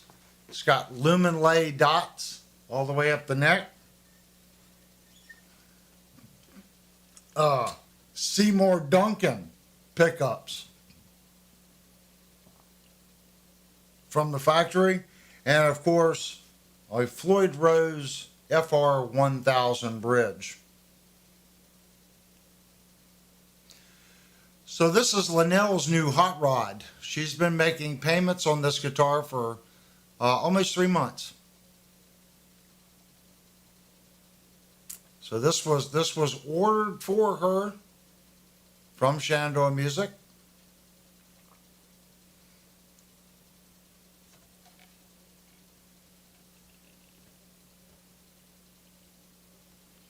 The neck is wild looking.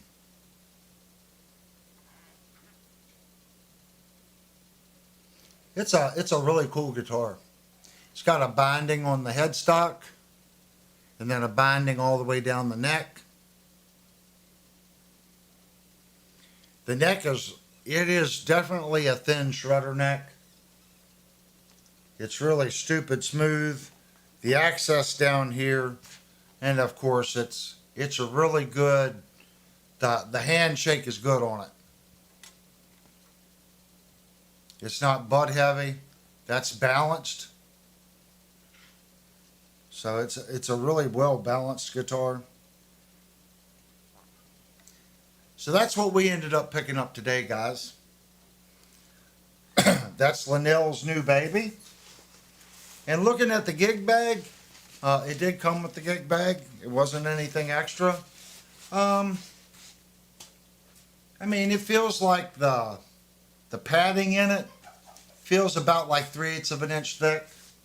So there is no neck cradle or anything in the bag. So on the inside, you guys can kind of see it's just there's no neck cradle. It's pretty basic bag. To be honest with you, at this price point, I would expect, to be honest with you, a little bit nicer bag. At this price point, it should, one, have a little bit more padding and have something in the bag right here to support the neck. Whether it's just a hard piece going across, there's nothing. See how it can just kind of flop around in the bag? There's really nothing there. But all in all, it's not a horrible bag. It does have a little padding. It does have two pockets.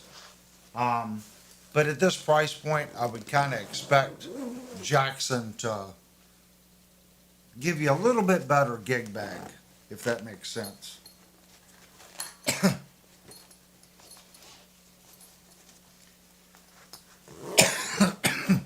I apologize.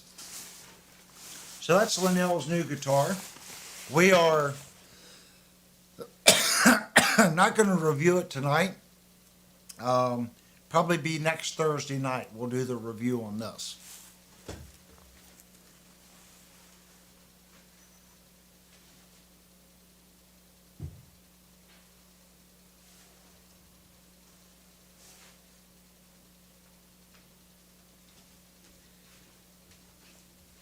To be honest with you, I really foresee getting a case for that.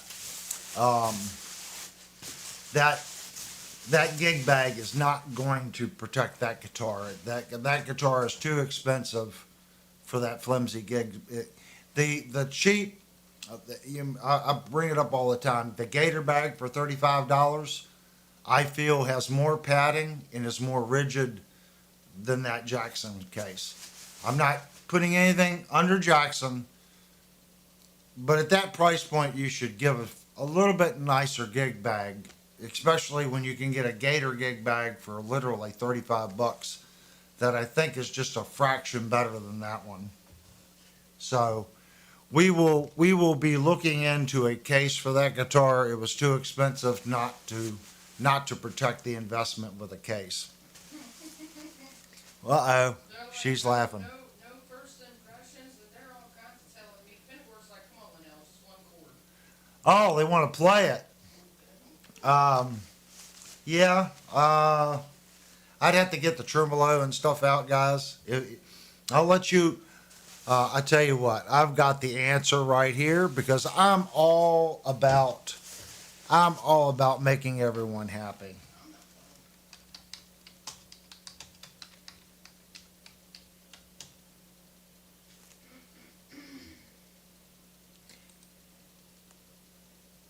And there's our poll. Ha! Just so you know. All right, let me put this away. I'm not doing it. It's not a poll on Linnell playing it. It's a poll on me getting it out and tuning it up and hitting the first chord with it. And that'll kind of help YouTube push the AI engine and all. Time surfing alien gotta go. Okay, Mr. Time Surfing Alien, thank you so much for coming in. It's good seeing you, man. I like it when I see people, you're not here every week, that's cool, but you do stop in, and that's cool. You guys are killing me. And she's just in there laughing her butt off. Jim said if Linnell doesn't get on camera and Mike can play, we're gonna protest. We'll parade your street. Oh, now we've got a protest going on. They're gonna parade the street with signs. Wow. Anyway, thanks so much, GSA, for coming in, and everyone else that's come in. That needs to leave. I greatly appreciate it. Well, I'm looking at this goal. This Devastator said, well, how do I change my vote then? we've got 12 votes. We don't have anyone not wanting to hear the Jackson. Yeah, well, they thought Devastator, I guess, thought it was me gonna play. He said, oh, how do I change my vote? Oh, well, Devastator doesn't want to listen to me play anyway.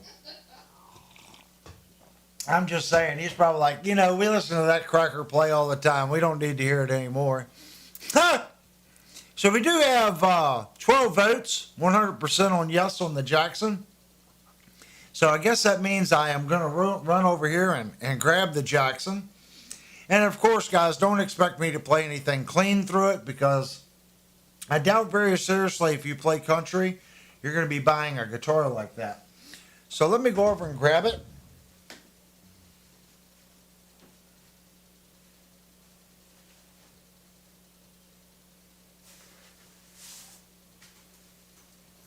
I'm just gonna unbox it right here, guys. I gotta get the tremolo bar and stuff out.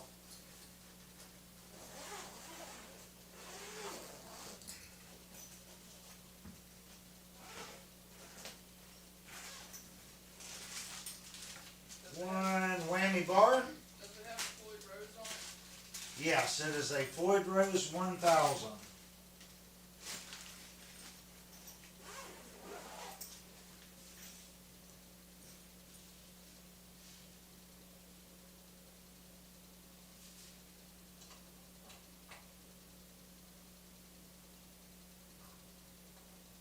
Now, she's going to want to peel the plastic off the pickups.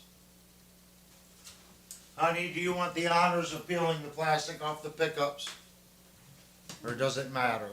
Devastator said if Linnell don't play it, he's got a Mount Avery. Oh my gosh, this is horrible. You guys are awful.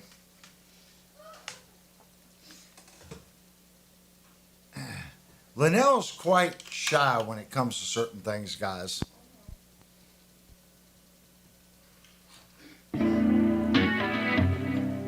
All right, let's see what we got.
It's going to need the lock nut unlocked.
Yeah, that's as close as I can get that one without unlocking the tuner.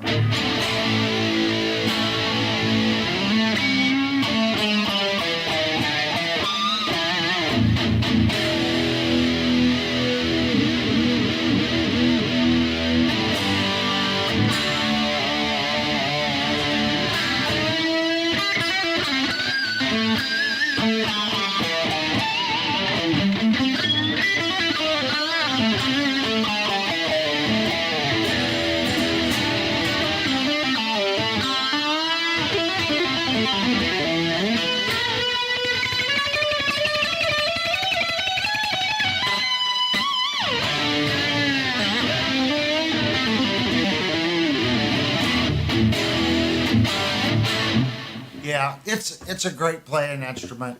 There's, you know.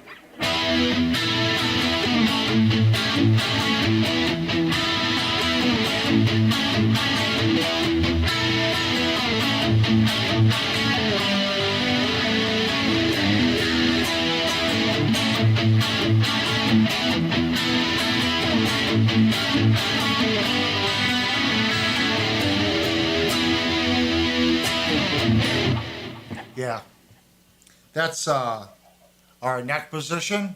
Right here is our second position.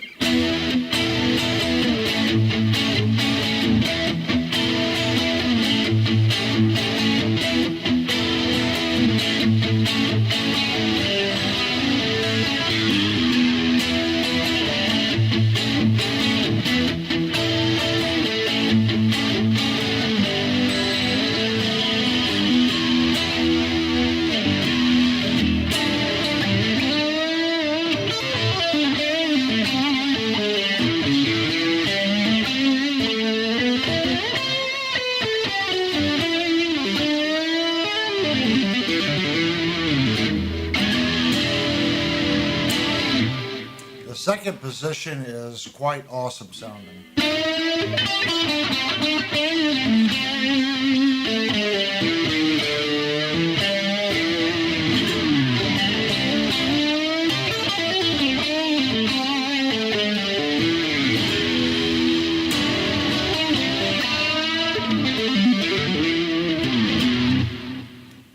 Third position.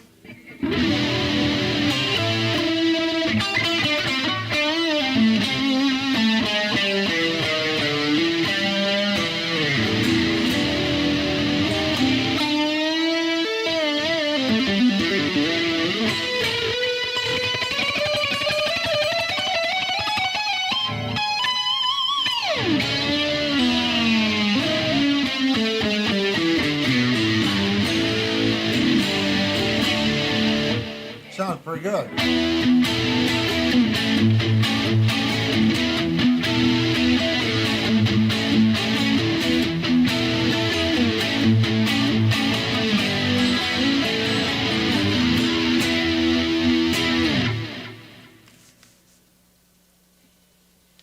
Fourth position.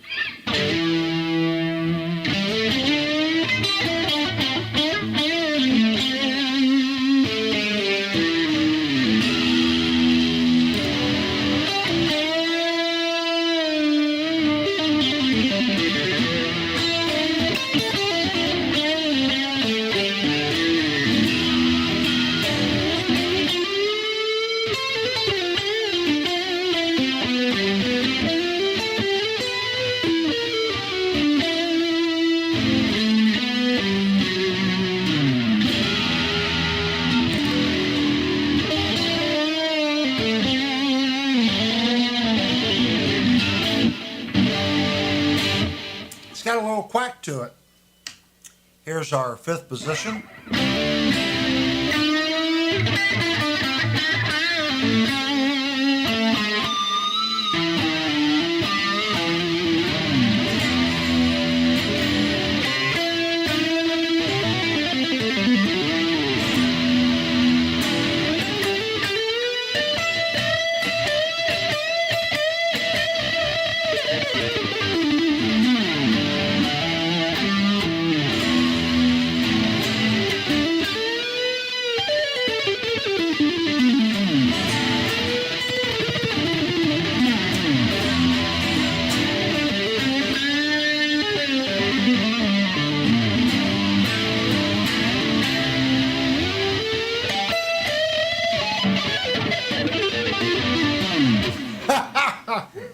Oh, I suck so bad.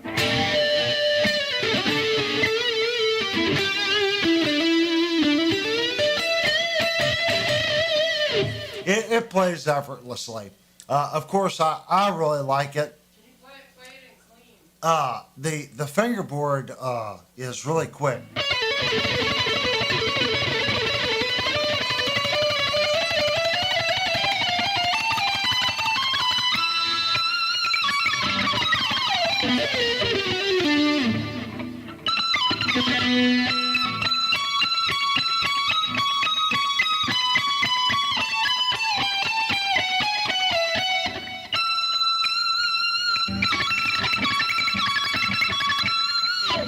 Yeah, it doesn't roll off the fingers when you bend on the higher registers.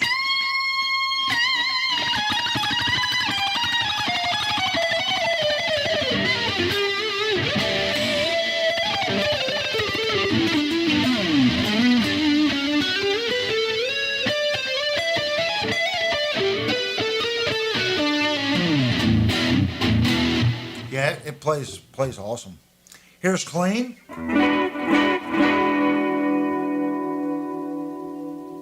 Let's what do we got? Let's switch it over to Hall on the reverb. Little Hall reverb. What's that, hon? Searching for tone, gotta go. Oh, thanks for coming in, searching for tone. Thanks, ma'am. I'm looking for your surprise. He said it's on the way. Cool. Thanks so much, man.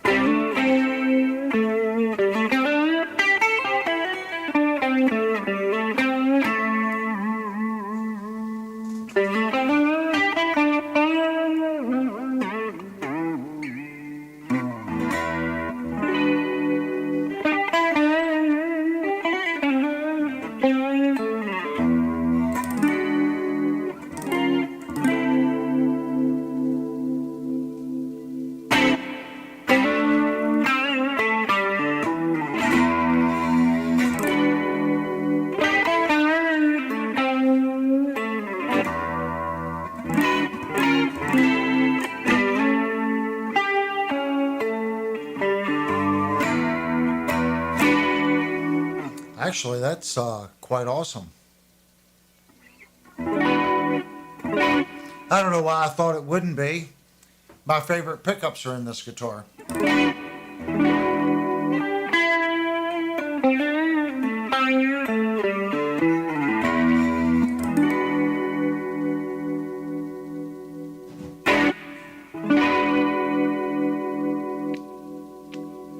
Let's go down to our second position.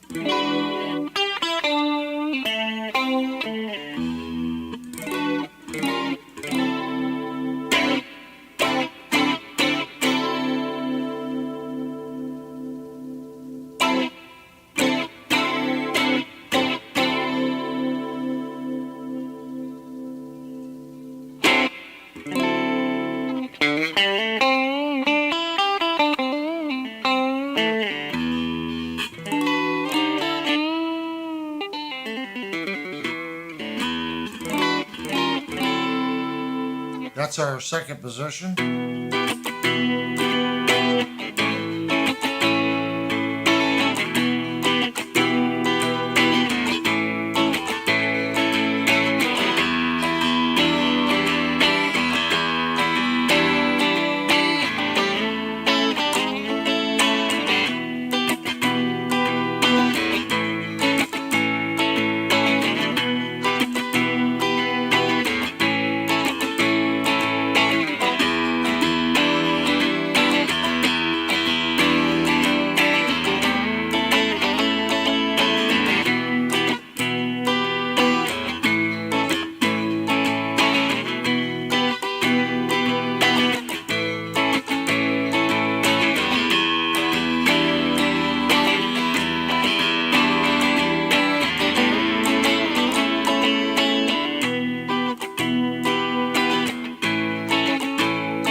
It sounds really nice.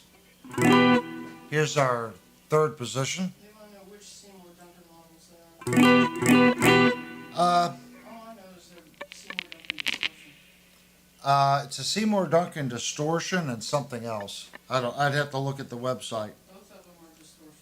Are they both distortions? One's a TB something. Oh, it's a TB4 and a. It's a TB4 and a something else. I do remember that. TB6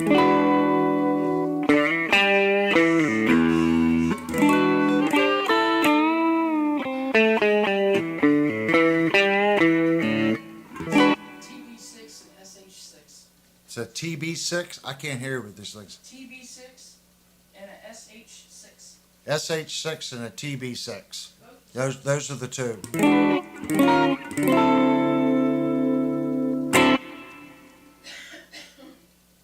Oh, I don't like frets on guitars. You know, I have utmost respect for people that play fretless because it's like playing violin. You have to fret perfectly.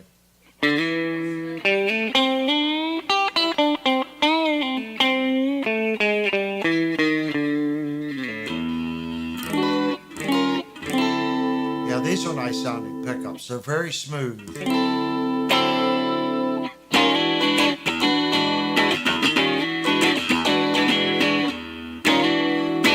You can hear the difference between, not putting anything against the WestCreek, but on the WestCreek they're very bitey.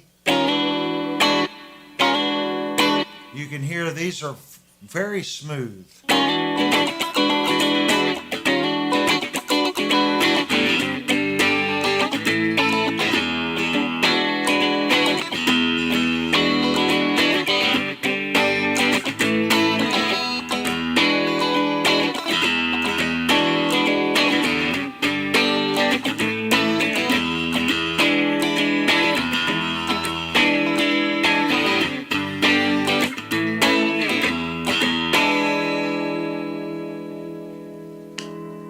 Here's our fifth position.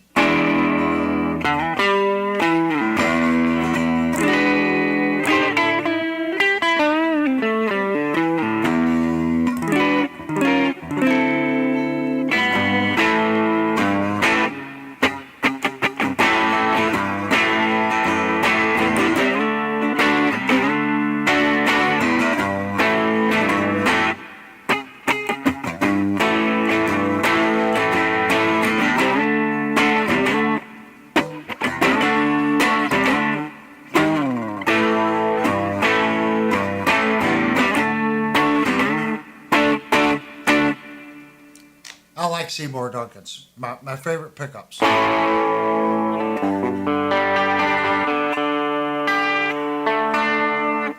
over gaining just a little bit there. And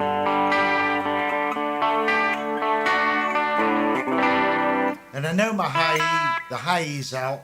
I have to break the lock nut to get it perfect.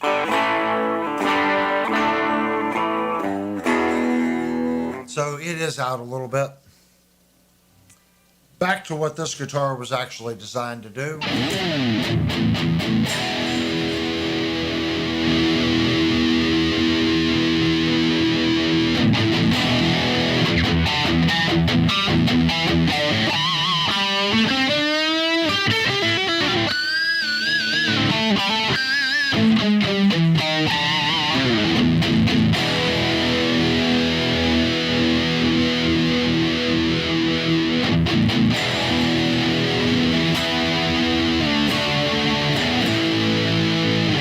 Yeah, it's got a nice sound, guys.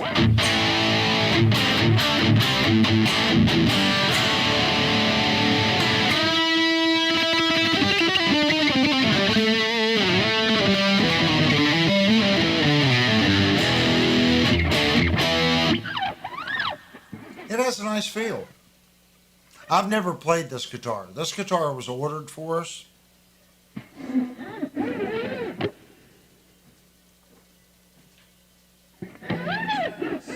The frets feel nice.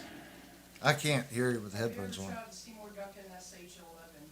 I have not played an SH11. But you know, guys, I hate to say this. Like, I love Seymour Duncan JBs. But I have played JB pickups and guitars that I just didn't care for. I'm not getting into the whole tone wood argument.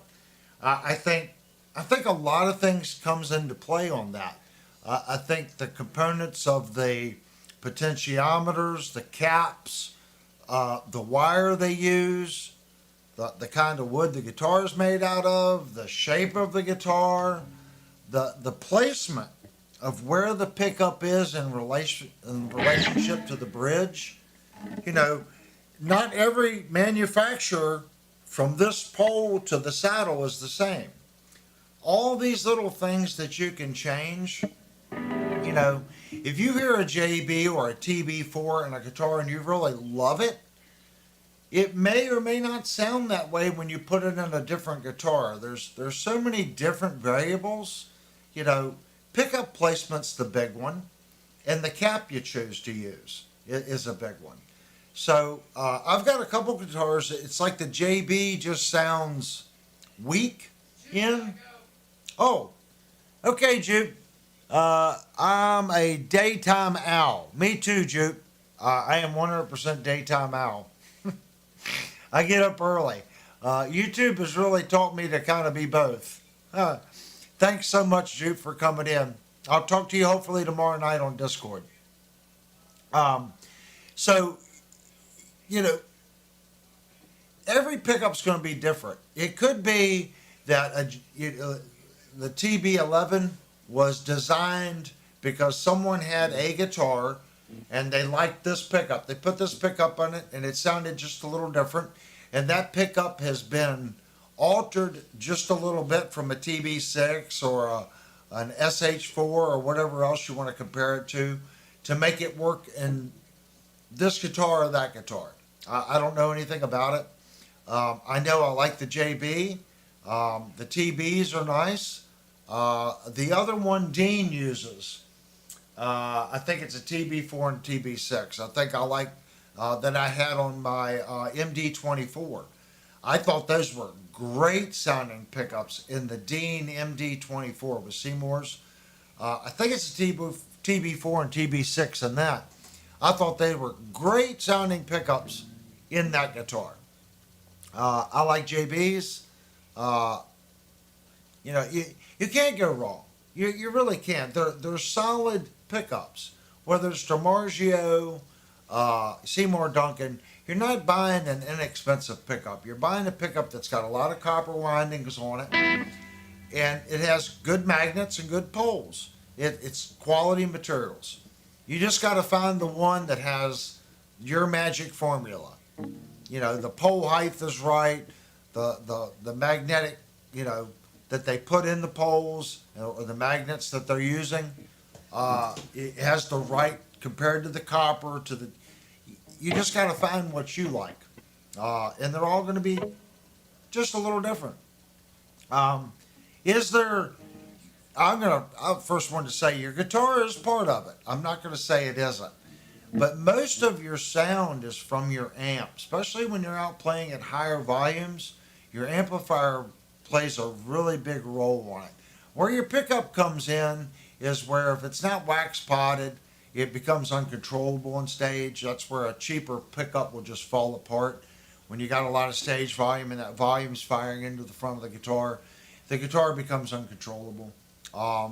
You also get real weird EQ loops on a cheaper pickup because, it's less winding, stronger magnets. So playing at bedroom volumes through modeling amps, you can get away with a lot more as far as a cheaper pickup. If you get out playing live with real amplifiers behind you and a lot of stage volume, the cheaper pickups start falling apart pretty quick, if that makes sense. But this is Linnell's new guitar. She's not going to let me play this too much, guys, just so you know. We're probably going to be able to allow to do a review on it, and that'll probably be the extent of you guys seeing me play the guitar. And that's okay. I play her RGA and her S model all the time, so I think this is her baby. This was one that she always wanted. So I'm gonna take one of my guitars down over here and we're gonna hang it up so she can get to it each day. So this is Linnell's guitar she's been paying on. We'll do a review next Thursday night on it if you guys want. You can put in there if we want to do a review Thursday night on this guitar. It'll be a deep dive like we always do. We'll tear the guitar apart. We'll make sure it's spot on. So if you're interested in this Jackson, tune in next Thursday and we'll do a full review on this, a deep dive, typical music of the year review. Cheryl's gotta go. Yeah, we're not going stupid late tonight, guys. So I want to thank everybody for coming in. It means a lot. This week we're actually doing 4 streams, and that's unusual for us. So we did a stream Monday night, we did a stream Wednesday night, and of course tonight. And yes, we are streaming Thursday night. And please come by. I guess we're gonna have a pretty big show Thursday night. Today is Thursday. Oh, sorry. We're gonna have another stream on Saturday. I'm telling you guys, I way too much work this week with YouTube and work. So Saturday night stream is going to be big. Hopefully, everyone that's entered in on the guitar giveaway will be there. Um, that's when we're doing the drawing. So either tonight, well, it won't be tonight, but Friday night and Saturday during the day, Devastator and I are going to be working out all the bugs on the split screen stuff. We'll have it all worked out. So it'll either be, well, either way, it's going to be cool, but it could be a train wreck as far as what you guys see because we've never done this before. But we are giving the guitar away on Saturday night, and it is cut off. There's no more entries, and from what I understand, there are 28 entries. So only 28 entries. That's stupid good odds on you winning the purchase. To winning the guitar. So I wish I would have entered. That was it. Since he guessed the guitar, he wants to know when he gets his Lancelot pedal. Oh, you want the Lancelot pedal? Did he really guess the guitar? Yeah, that's why he said does it have crackle. Oh, does well? See, he was guessing if it had crackles. He didn't guess it was the guitar. Just saying. If you want the Lancelot pedal, reach out to me on Discord, man. We'll work something out on it. It is a cool pedal. I don't think it's available anymore because I looked for it. I was going to do some more stuff with it as far as YouTube. But when I look it up on Amazon, on their site, it's not showing anymore. And it's one of the better pedals. Well, I think it's the best pedal Yo-Yo's ever made. And I think it sounds better than my TS8 and TS9 Ibanez distortion pedal. So it's quite a good pedal. Okay, guys, if you're not familiar, we always do 5 minutes to end the stream. I want to thank everyone for coming in tonight. Birdman, we're going to get this guitar boxed up, and we're going to send it out on Saturday for you. It's a little late for me to box it up tonight and have Linnell send it while I'm at work tomorrow. So I'll box it up tomorrow night, and we'll get it down to USPS first thing Saturday and get it out to you. I want to thank you so much, man, for allowing me to review the guitar and you having enough faith in me to send it to me for the review and allowing me to set the intonation up and stuff on it and send back to you. So members and subscribers like you, that's what makes the channel. That's what keeps us moving. It allows us to give more information for people about thinking about purchasing this guitar. So again, thank you so much. I can't thank you enough for that. But here's our 5-minute ending window, guys. Thanks so much. If you haven't already, please go down, hit the like button, and consider subscribing. All right. Hope to see everybody Saturday night.